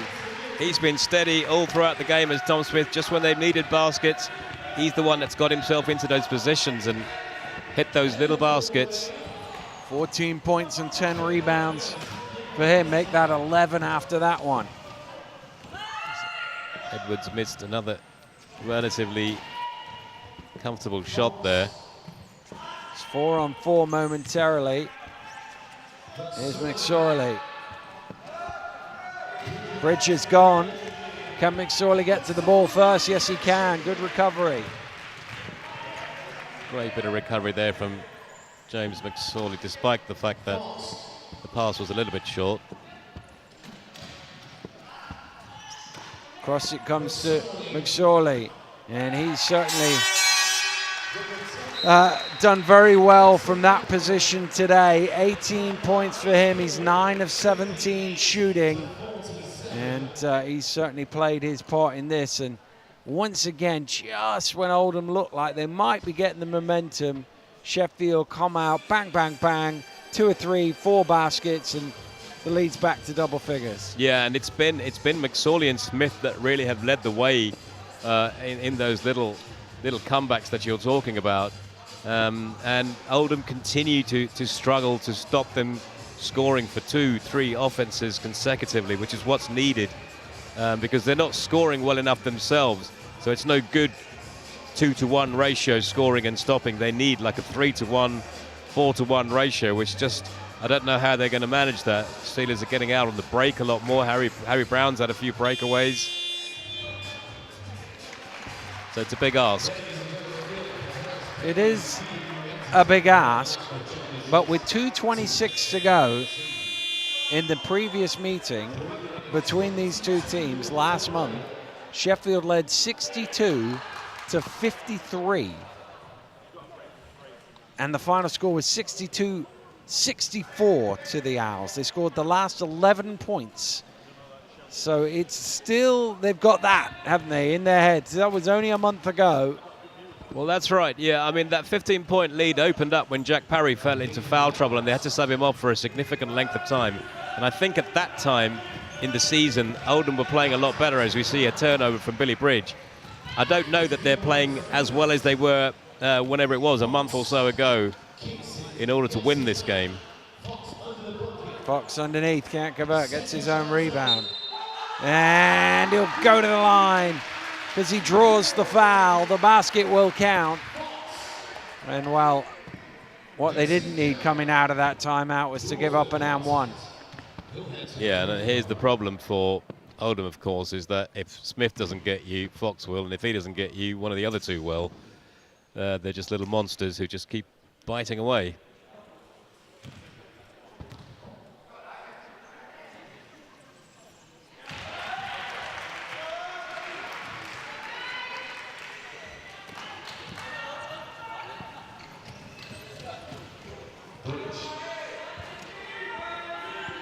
Here's Edwards. Bridge for 3. Rebound from Love. Good pass as well. There's a foul, but he can't convert. So he'll have to try and earn them from the line, Edwards. You see the value of Robin Love when she plays at the top of the key. She's able to influence.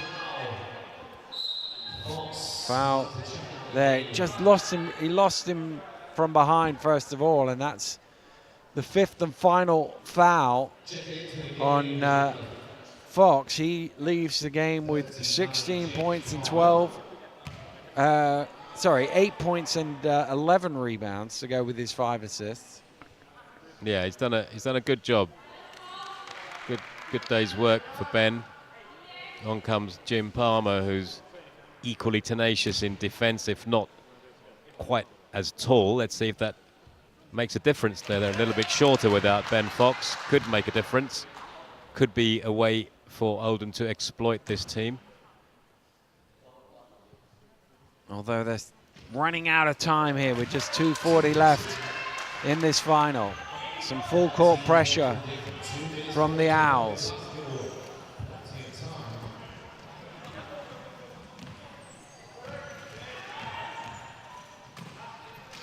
Oh, good steal. That's exactly what they needed from Perry. Needs some help now and doesn't find it. Smith with the steal right back. Forced that did Harry Brown with a fine piece of defensive positioning.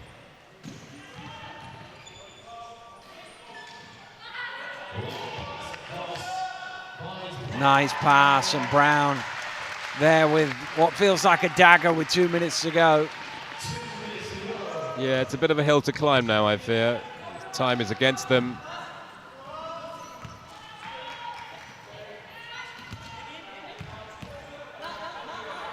Edwards, he's up to 20. Perry with 22, Edwards with 20 provided the bulk of the offense for the Owls. Yeah, they need to get within touching distance so that even if it goes to a fouling game, that they have a legitimate play towards the end of the game. McSorley, well, basically they can't concede any more points, and they get a stop there. Yeah, that ratio of scores to stops has gone up again, hasn't it? Yeah, it's gone to no scores. Yes. All stops and lots of scores. Got there in the end. And time now running out, and it looks like the Steelers are going to see this one home. It was a good effort from the Owls, particularly in that third quarter, to fight it back. But with 1:09 to go and a timeout called, it seems very unlikely that this prize is going anywhere other than to the Steelers. Yeah, I think even at the start we had them down as favourites. I think Oldham would have had to probably play to the form that they had maybe a month ago. You know, they've come back from Europe, and maybe a little bit of fatigue, a bit of mental fatigue as well, creeping in. It's just been a little bit too much for them over 40 minutes to live with the Steelers, who have so many more offensive options. 4 of their team in double figures. Only 2 players for Oldham in double figures. Probably tells the tale.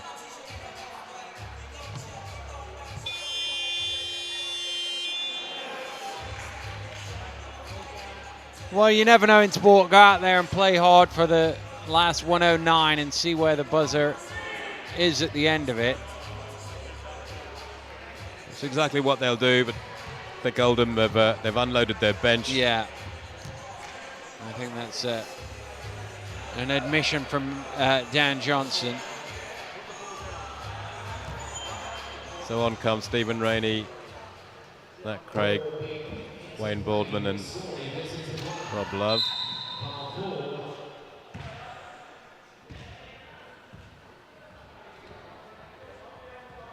Well, that's the 5th foul of the quarter on the Owls, so it'll be 2 free throws.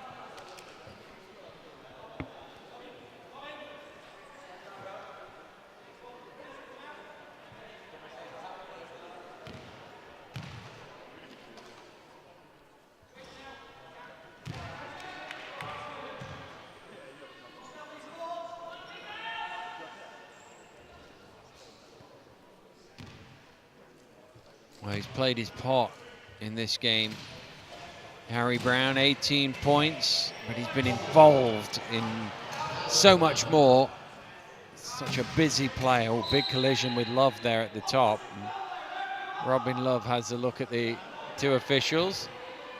And Dan Johnson let his view be known from the other end of the floor. Here's another look at it. Well, you could argue, I mean, she wasn't exactly sitting still. They were both moving forward. So perhaps the referee got it right that time, but, you know, with the benefit of the replay.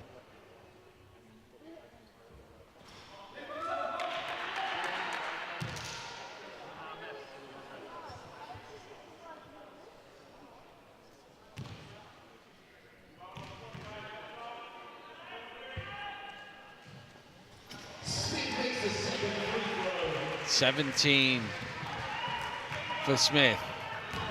Pass out in front.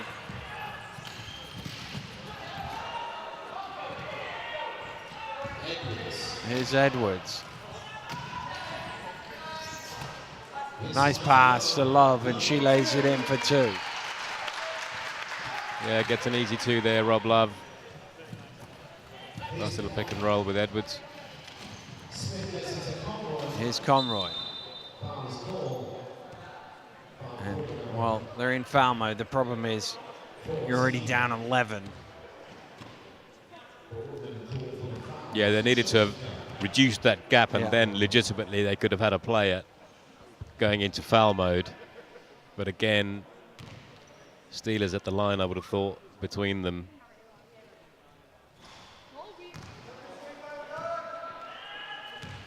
Having said that. Well, they haven't shot that well from the free throw line today. I think that's fair to say. And Amy Conroy comes up with nothing. Bit of a quiet day at the office, Amy, today. Yeah, that early On and foul off a little trouble. bit, hasn't Yeah, she? Yeah. that early foul trouble threw her out of the rhythm. Edwards, out to Love. Inside and batted away. Still playing defense in the last 20 seconds, Harry Brown.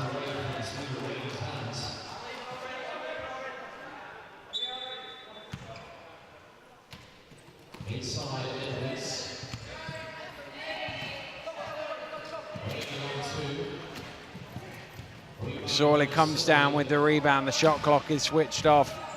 Well, Robin Love going to make them work hard for it, and they actually turn the ball over.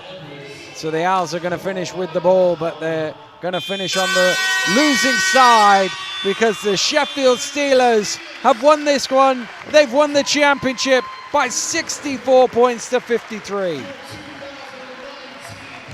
Nice game to watch, I guess, overall. Oldham will be disappointed with their performance, especially at the offensive end. They missed a few shots and a couple of turnovers and didn't quite have their offensive boots on today, so they'll be a bit disappointed. But Sheffield, I think, are a really tough team. They've just got too many weapons that they can hurt you with, and they just keep coming at you, scoring and scoring and scoring. So Oldham shouldn't be too disappointed, perhaps. It was an uphill task from the beginning, perhaps.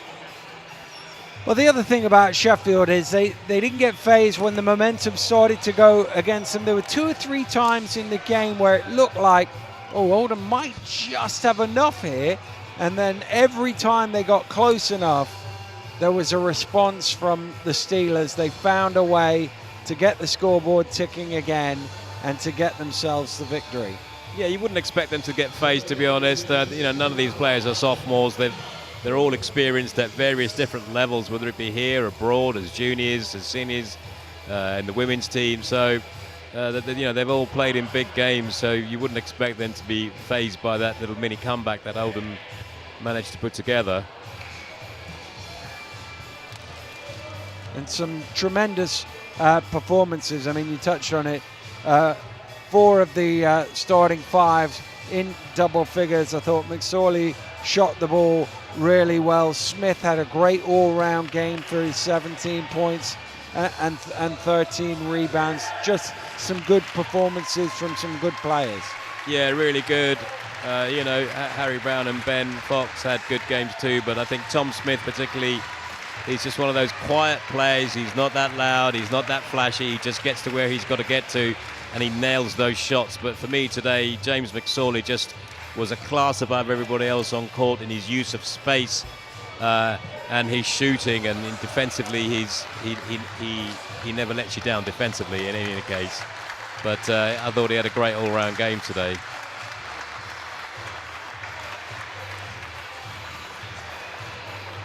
Well, they're just going to set up now for the presentation party as the Premier League final champions are the Sheffield Steelers once again for 2019. And while they're going to enjoy themselves tonight, no doubt about that.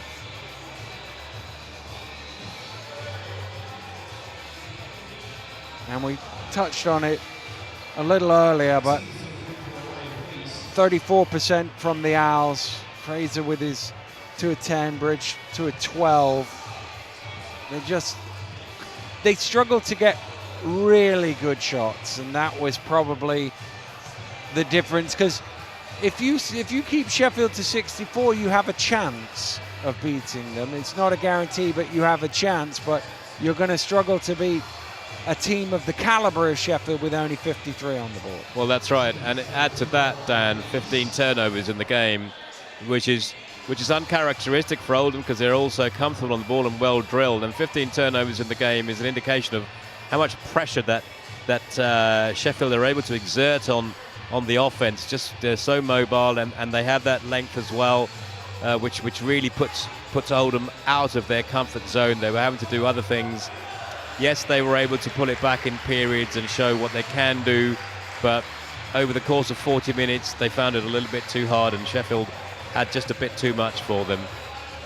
And the other thing, you mentioned those turnovers, such is the speed of Sheffield. They managed to turn those 15 turnovers into 19 points, and 19 out of 64 is a big old chunk. Well, there you go. That's what you get when you have people like Harry Brown on court. He's just so expert at just getting out on the break. Such a great finisher as well. So yeah, they made them pay with those turnovers as well. So there's the tail of the tape right there, I think. Well, two teams now being asked to line up for the medal presentation.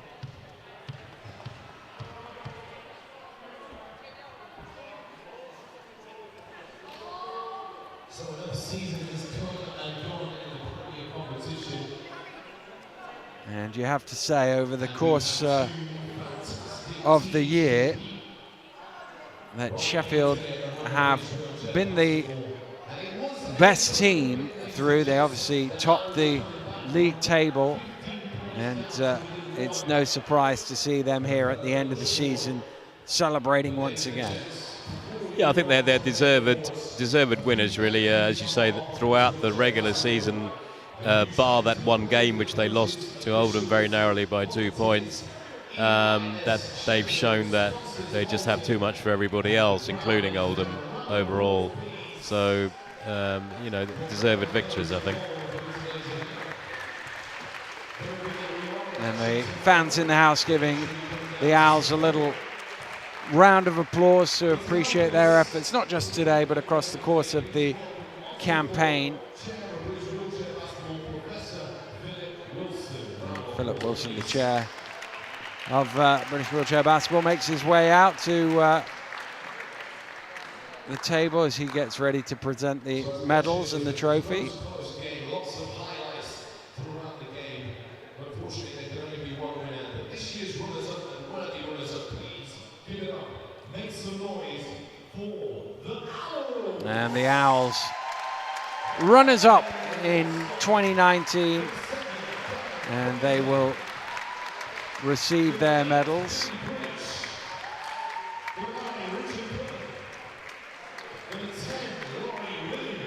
Well, they're supposed to be in numerical order, and They're not in the mood, are they? no, it's one of those things. When you end up on the other side, you just want to get yourself out, get changed, and get out of here. Yeah, they'll be looking forward to Lumbongo tonight.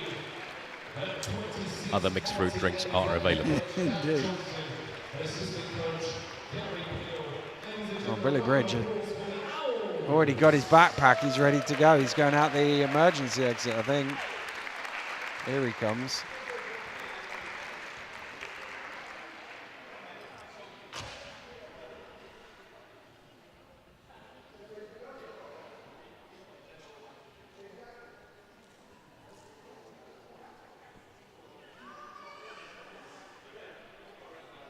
Well, the last of the medals to be handed out, and then we can turn our attention to the other end of the floor and the champions.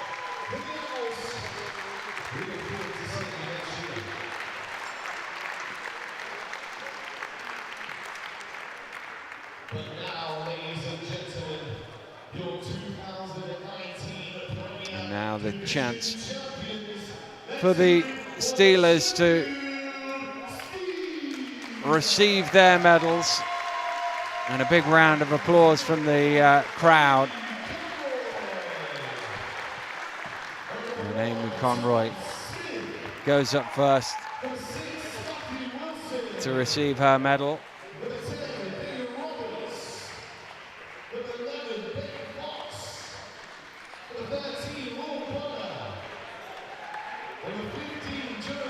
And a great moment for everybody on the team getting their medals, and then they will finally get their hands on the big old trophy. It's a big trophy.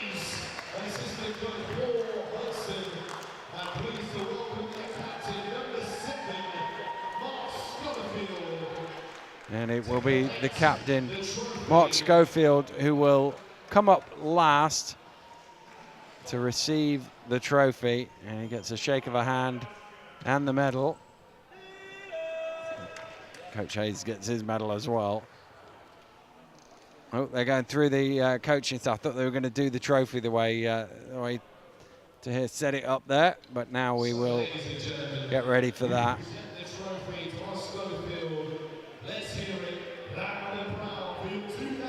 And the 2019 champions are the Sheffield Steelers.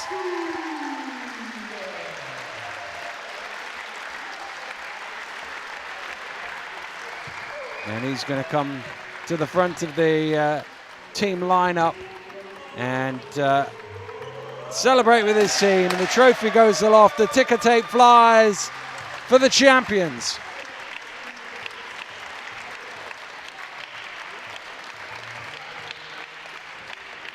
Tremendous performance for the Sheffield Steelers. They've gone through the whole campaign with just one defeat. And while Oldham gave them a few scary moments today, but they always look the likely, and they thoroughly deserve this.